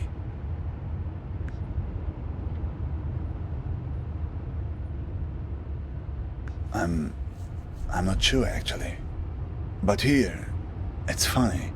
On this highway, everybody calls me Al-Shatir.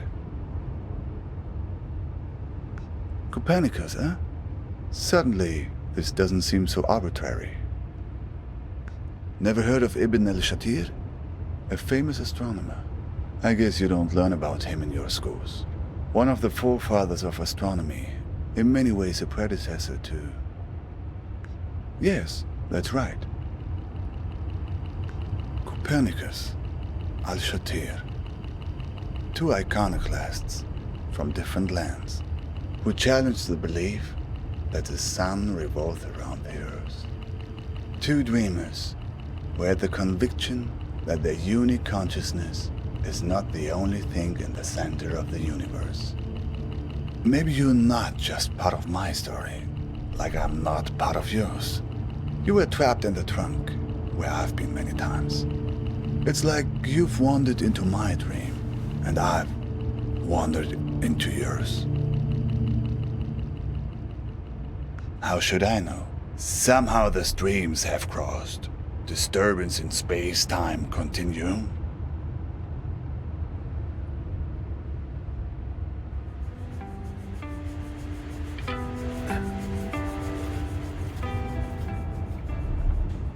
Takes a leap of faith, I know, to admit that we both exist.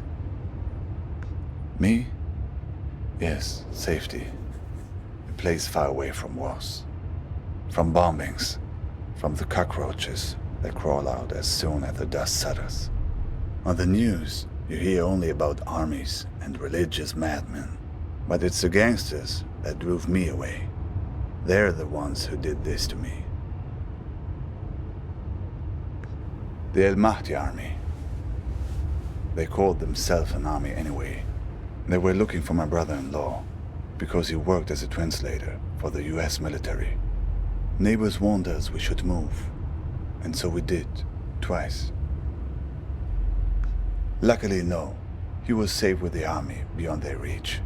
A few years passed and we forgot about the threat. Life had returned to normal, and that's when they came back and picked me up. 2 days later, when I woke up in a Baghdad hospital, I found out that they dumped me off there and told the hospital that I'd hurt myself in a work accident. Yes, after that, I couldn't stay. The women in my family, my mother, my sisters, they were the only ones who knew. I was very close to the women in my family. They were the ones who were around all the times while I was recovering. The men, my father, my brothers, always working, always out of the house. I got on a plane to Istanbul, where my cousin lived.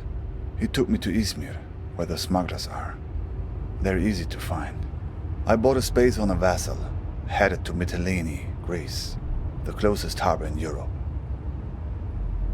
Just a simple raft, but not as overcrowded as in some of the stories you hear. I was lucky, at least in the beginning. We couldn't leave for 5 days. Too many Greek army ships in the sea. Every morning, getting up at 3:30 to make a go of it. By the 5th day, I was so tired of waiting that I wasn't even scared to get on board any longer. Finally, impatience had overtaken fear. We did not make it to Europe. A boat pulls up next to us. People are trying to understand what's going on, but the men on the ship only speak Greek. At first, people are worried that it's pirates. They take everything from the passengers. Sometimes take the passengers themselves. Sometimes just ram the boat and laugh as it sinks.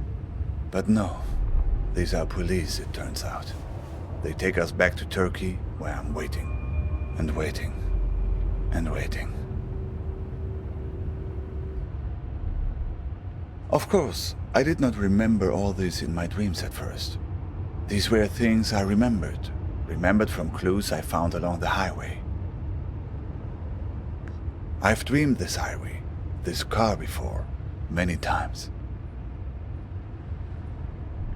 Always a long drive, always danger. Sometimes I'm smuggled in the trunk, sometimes I'm driving. Always checkpoints, inspections, betrayal, always from someone who pretends to be my friend. What is your dream about? A breakup? That's it? Ah, that's more like it. Who has been kidnapped? Who is this person that's been taken away from you? Do you have a photo? Who knows? Maybe I've seen her somewhere along this highway.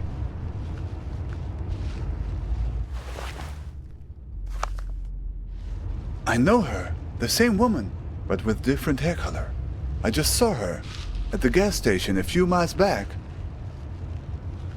A decoy? What kind of game are you playing here? I pulled in there because I was worried about engine trouble. Yes, that's right. There was a scene there at the gas station. She was being questioned by two men. She seemed to be explaining herself, pointing at the empty passenger seat in her car. They didn't really seem interested in her, though. They were more interested in the empty car seat. One man was wearing an orange vest. He seemed to be in charge. Another, shorter guy next to him. Mean-looking, like a shrew. A trap? So, they were looking for you? Sounds like getting in my dream. Getting in the trunk. May have saved your neck. No, I didn't get a look. I just heard one strange thing they said. That they were looking for a guy with 8 fingers. They were going to find him. Something like that. 8 fingers. 8 digits, maybe. Uh-huh. And you wouldn't happen to have a strange blue box with you, would you? Well, if they were chasing you... Say, have you noticed how many tumbleweeds? I don't know, but the weather also seems to be turning suddenly. Turn on the radio and see if you can find a weather report. My God! Get that thing off the window! Get it off! Get it off!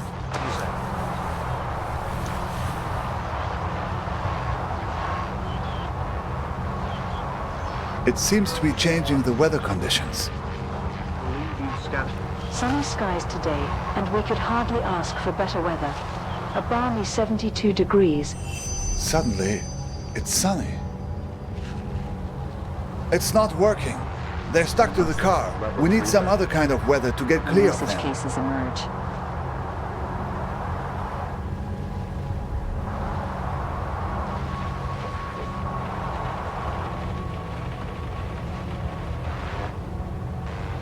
Level 3. Looks like tornado conditions now. Look, the tornado. It's starting to pull the tumbleweeds off the car, but it's not strong enough. Warning, tornado. It worked. Oh, good riddance.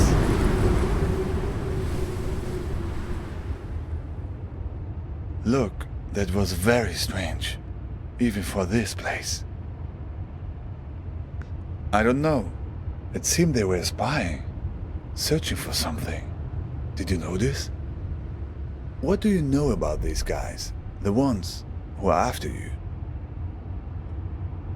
Seems he had a few extra to spare for the tumbleweeds. I see. What else? Oh, let's see.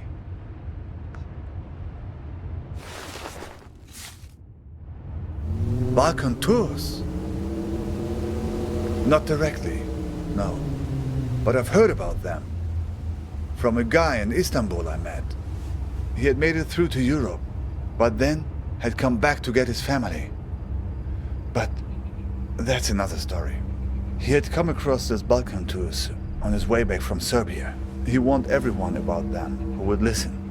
Apparently, they had a charitable program to help refugees, promising to help them. But no one who accepted their help was ever seen from again. People just disappeared. And it wasn't just people in the refugee community either. Tourists too. They were strange stories. Did she mention anything about these Balkan tours to you? Yes, I guess merely the fact that you ever saw her again suggests otherwise. Still, it seems like a connection. I only heard bits and pieces, nothing very clear. Mirrors, rooms full of mirrors. People losing their minds and never coming back. Yes, people who were heading from Turkey into Croatia and Serbia were being warned about it. Watch out for mirrors. Rooms full of mirrors. Rooms full of ice. Well, my friend, I think right now the best thing you can do is run for safety. They probably have a good beat on your location, assuming the tumbleweeds were on their payroll. Make no mistake, these guys are dangerous. Well, we've all been in a dream we've wanted to wake up from, but couldn't, right? Let's just say there are people who thrive on that fear and have ways of keeping you from waking up. Exactly. What did you do to these guys anyway? Why you? Right. Where did you get the box? They must be worried about what's inside. Worried it will expose them, all the things they've done, to her and to all the other people they've hurt. I wish I knew. Even if I make it to my destination, I'm still not home. That's what it means to be an exile.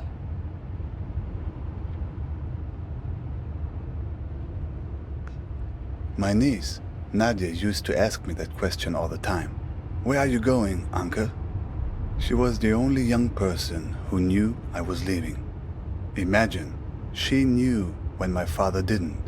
I was always mad at my sister for telling her. She would ask me that when I was putting her to bed. The only thing you can tell when a person that young asks you a question like that at bedtime. I told her the truth. Not the truth, but the truth wrapped in the blanket of a story.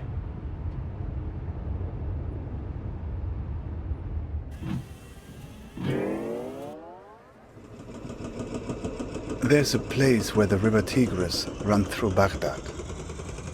A place called the Two-Story Bridge.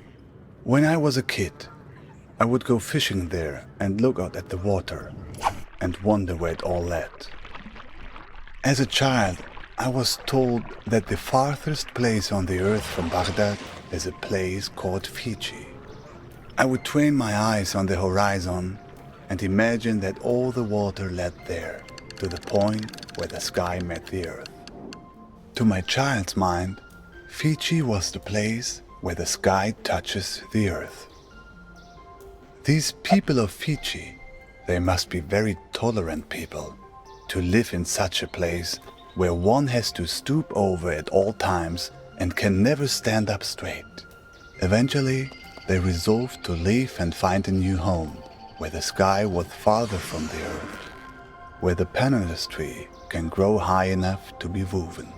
So they left this land right under the sky, leaving behind those people so old and bent that they no longer cared to stand up straight.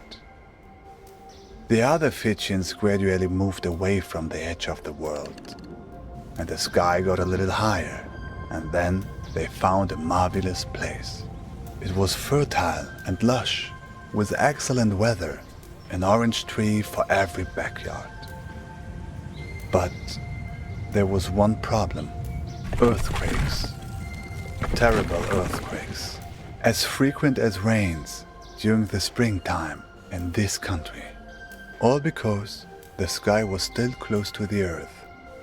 When there's thunder, it echoes off the roof of the sky and causes the ground to break. But the Fijians adjusted. They built their entire civilization out of rubber. Rubber houses with rubber beds that would sway during the quakes, with rubber restraints that would hold the sleeping Fijians tight while they dreamed.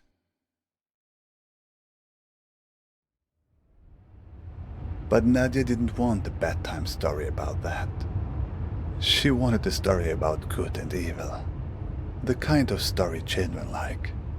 So I changed it for her to be about a Fijian princess called Nadia, who finds the source of all the earthquakes. So Nadia finds a dragon hiding under the earth. A dragon with a splinter in its toe, whose terrible roaring causes the earth to break.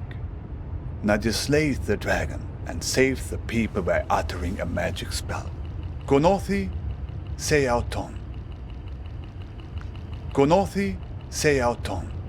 It's actually Greek. Rolls right off the tongue, no? Okay, that was interesting. Can you say that again? Or the mirror eyes closed? I'm not sure. I think something about closing eyes. Seems like it. And look, that's not the spell's only power. The card. There's a phone number on it now.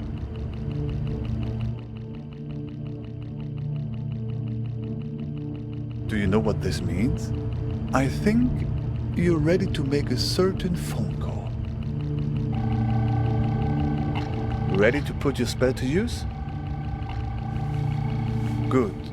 Do you have a phone? Even better. So, here's the plan. You call them and tell them you want to sign up for a tour. Doesn't matter. A tour of the Badlands, whatever. Just something to get close enough to them, to find out what's going on. Here's the thing. If they act like they're taking you on a tour, everything is good. But if they've figured you out, they'll try to distract you while they kidnap you. Take it from me. They tell you someone you care about is in danger, but don't believe it. If everything's fine, then everything's fine. But if someone you know is in danger, it's a trap. Get out of there. Are you ready? Dial the number.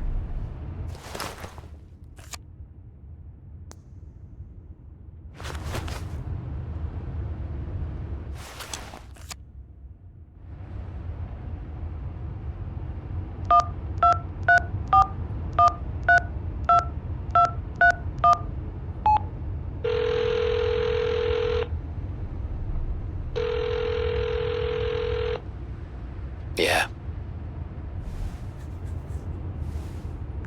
Yep, what can I help you with? That's a big park. You near the Argus gas station on Route 90? Alright, I'll pick you up in an hour. You don't have a car, do you? Just guess from your voice. So, see you in an hour. Don't worry about that. I'll be waiting for you once you land.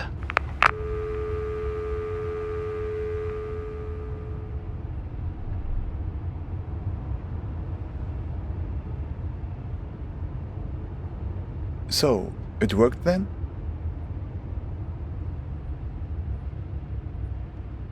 Isn't that how these things normally work in the stories of this country?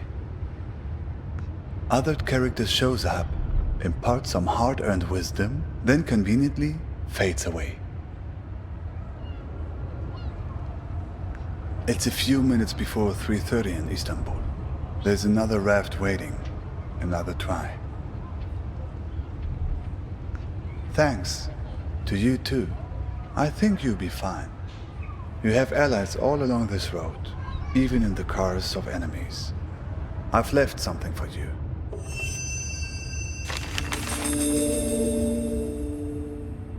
Hey, sorry I haven't written in a while.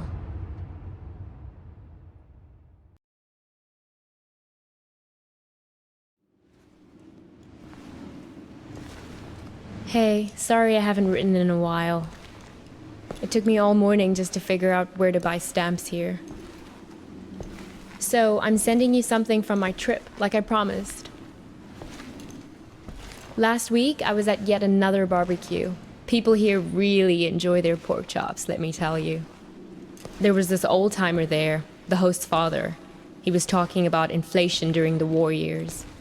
He ran upstairs to get something he was excited to show me.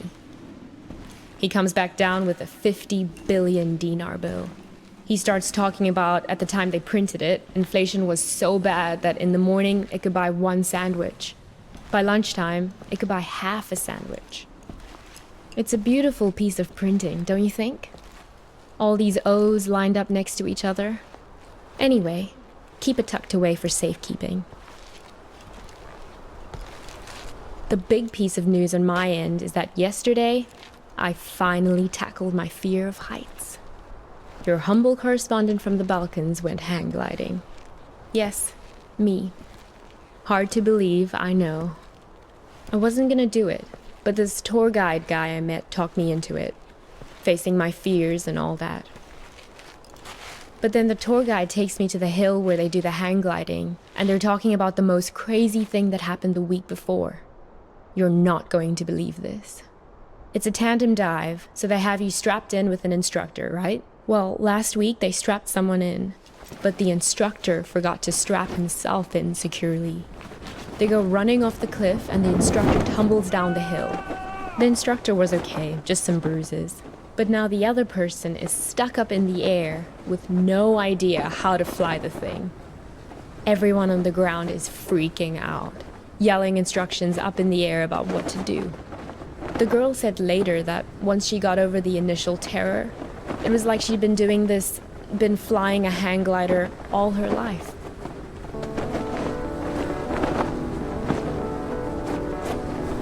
It must have been exhilarating, conquering that first wave of fear. And once you're up there, it is amazing. The best thing is that you look down and there are these tiny white cotton ball things on the ground, and then you realize they're sheep. It's not so hard to steer either, once you get the hang of it. Today, when I was looking for stamps, I bought one of those inspirational refrigerator magnets in a tourist shop. It says, "Do one thing every day that scares you." I know you think this kind of thing is cheesy, but I actually think it's profound.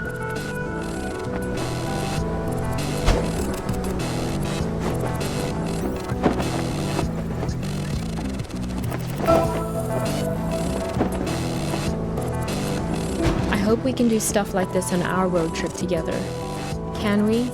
Sometimes I hate how we live in Seattle, just sitting around in our own heads all the time. I feel like it's the reason we've been arguing more lately before I left.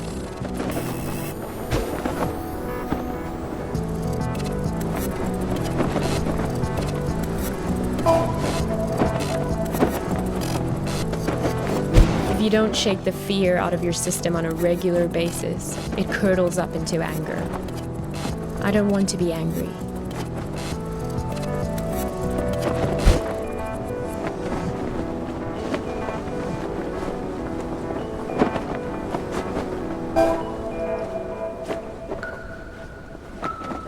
Well, time for your idealistic correspondent to sign off. I'm so used to writing emails that it hurts my hand to write a real letter now. How sad is that? But I promise to write more often. And what about you? I don't expect a real letter, but an email would be great. How is everything going? How did it go with that California assignment? The thing about the grape farmers? That was this week, right? I miss you. I feel a little nervous about coming back home to you, but a little nervousness is nothing to worry about. That's what I've learned here. Fear is the mind killer. Love you.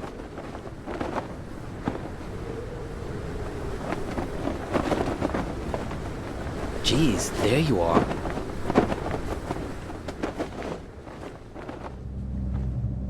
Nice of you to grace us with your presence. I've been looking all over for you. You were supposed to be waiting by the post office, remember? Look, we've all got a lot on our minds since the accident. I don't have time to drive all over Mankato looking for you. Barely gotten any sleep since it happened.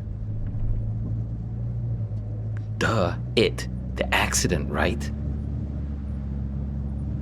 She's in the ICU being evaluated for something called sub-fucking-arachnoid hemorrhage. So, yeah, she's great, dude. Never been better. What? Hang on.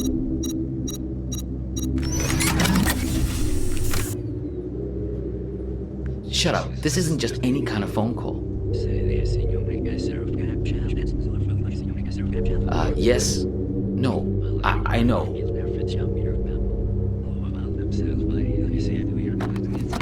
No, he turned up eventually. Yeah, he's sitting right here. Do you want to talk to him? Should I put him on live with you? No, I didn't think so. Yes. Okay, I'll wait then. What? It's called a headset. It's a good way to not wreck your car while you're using a phone. Something I would think you'd be very invested in at this point. Look, it was an accident, I know. Sorry. But you just don't pull a phone out of someone's hand while they're behind the wheel. You should have known better.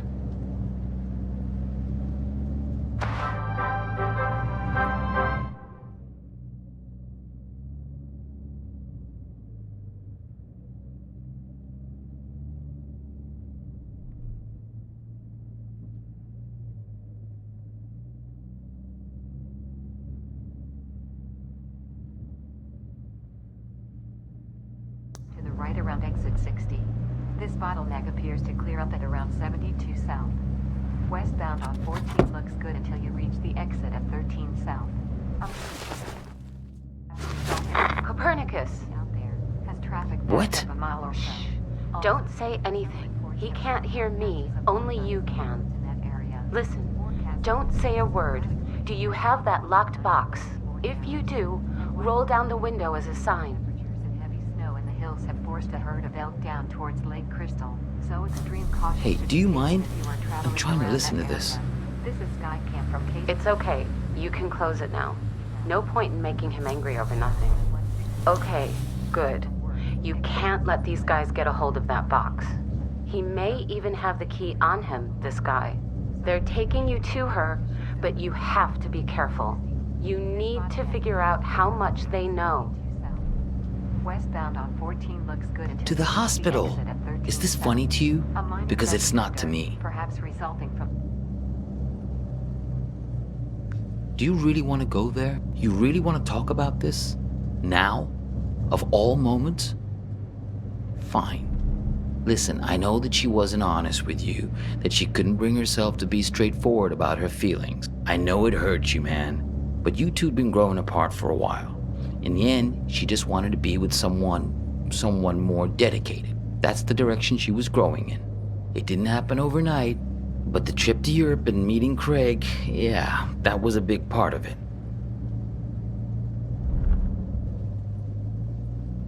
Oh, is that what you tell yourself? That all this is somehow his fault? Fine, whatever. Yes, we're all working against you. Are you satisfied now? Because this is hardly the time to bring your hurt feelings out onto the stage. Can I tell you something? You're a great photographer, I mean, nobody doubts that, man. But at some point, if people keep screwing you over, keep betraying you, at a certain point, if everywhere you go, people keep being assholes to you, well, guess what? Maybe you're the asshole. The radio? Sure, go ahead. Copernicus, there's no time to lose. You have to act quickly now, before he puts that helmet on again. Use this bell. Stop him.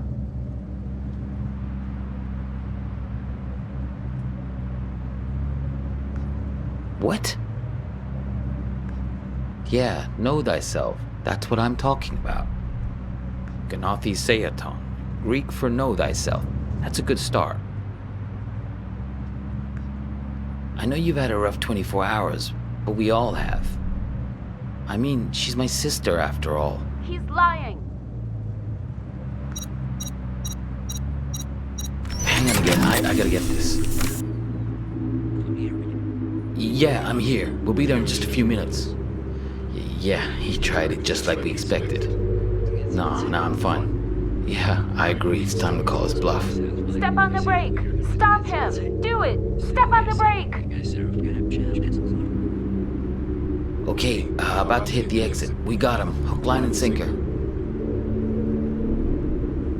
Okay, about to hit the exit. We got him. Hook, line, and sinker. Okay, about to hit the exit. We got him. Hook, line, and sinker. Okay, about to hit the exit. What are you doing? Let go!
Visiting hours are until 7, so yes, you'll get a chance to see her. She thinks you've caused some kind of accident.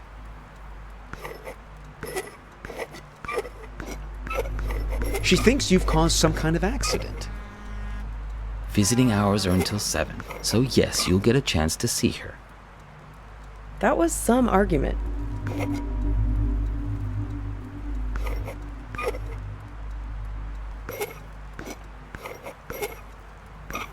That was some argument. You two came by my house, yes? See, that's my silo. There in the background. So, I'm sending you something from my trip, like I promised.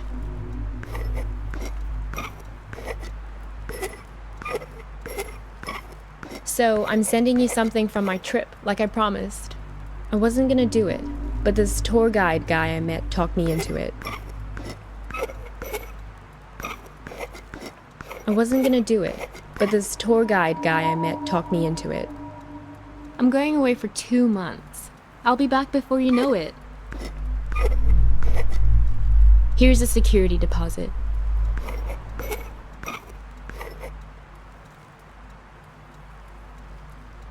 She thinks you've caused some kind of accident. Visiting hours are until 7, so yes, you'll get a chance to see her. It's great, right? I'll send you something special from Europe to put inside. It's a beautiful piece of printing, don't you think? All these O's lined up next to each other. That was some argument.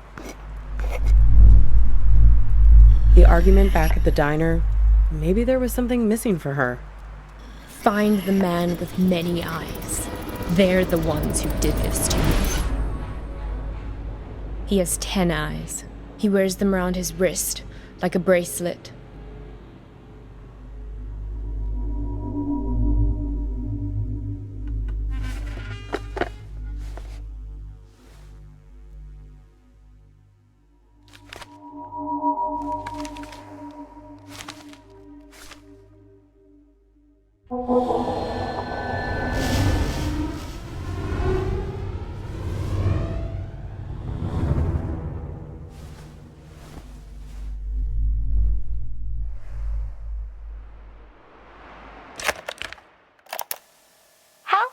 Save me from this man.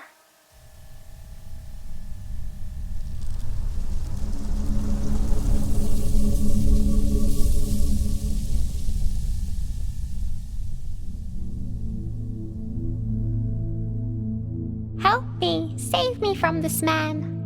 Oh, please, I think he flew into the bottle on purpose. What are you, the public defender to all things living? Fireflies can't talk. Someone has to speak up for him. If the 6 tiny mittens don't fit, you must acquit. Yeah, I'll set it free in a minute. I just think this light is incredible. Let's keep him as our pet. Now is being cruel. I think I'll always remember this. This is one of those nights, right? One of what nights? We'll always have this. If you ever get to a point where you feel like you've lost me, all you have to do is find your way back to here and sit down beside me. I hope the grass isn't so wet next time. I'm serious. Write a note to your future self and put it in this bottle. If there's ever a point where things have gotten totally screwed up between us, that moment isn't real. This one is. All you have to do is find your way back to me.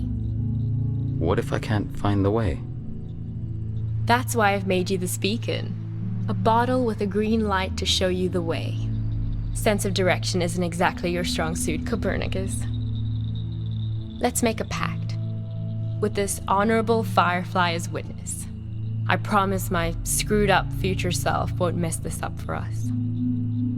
I don't know. My future self can be a real jerk. Mine too. We're going to make mistakes. Hurt each other. Everyone does it. So, time traveler, what news? What wisdom do you bring from the future? That it's never too late.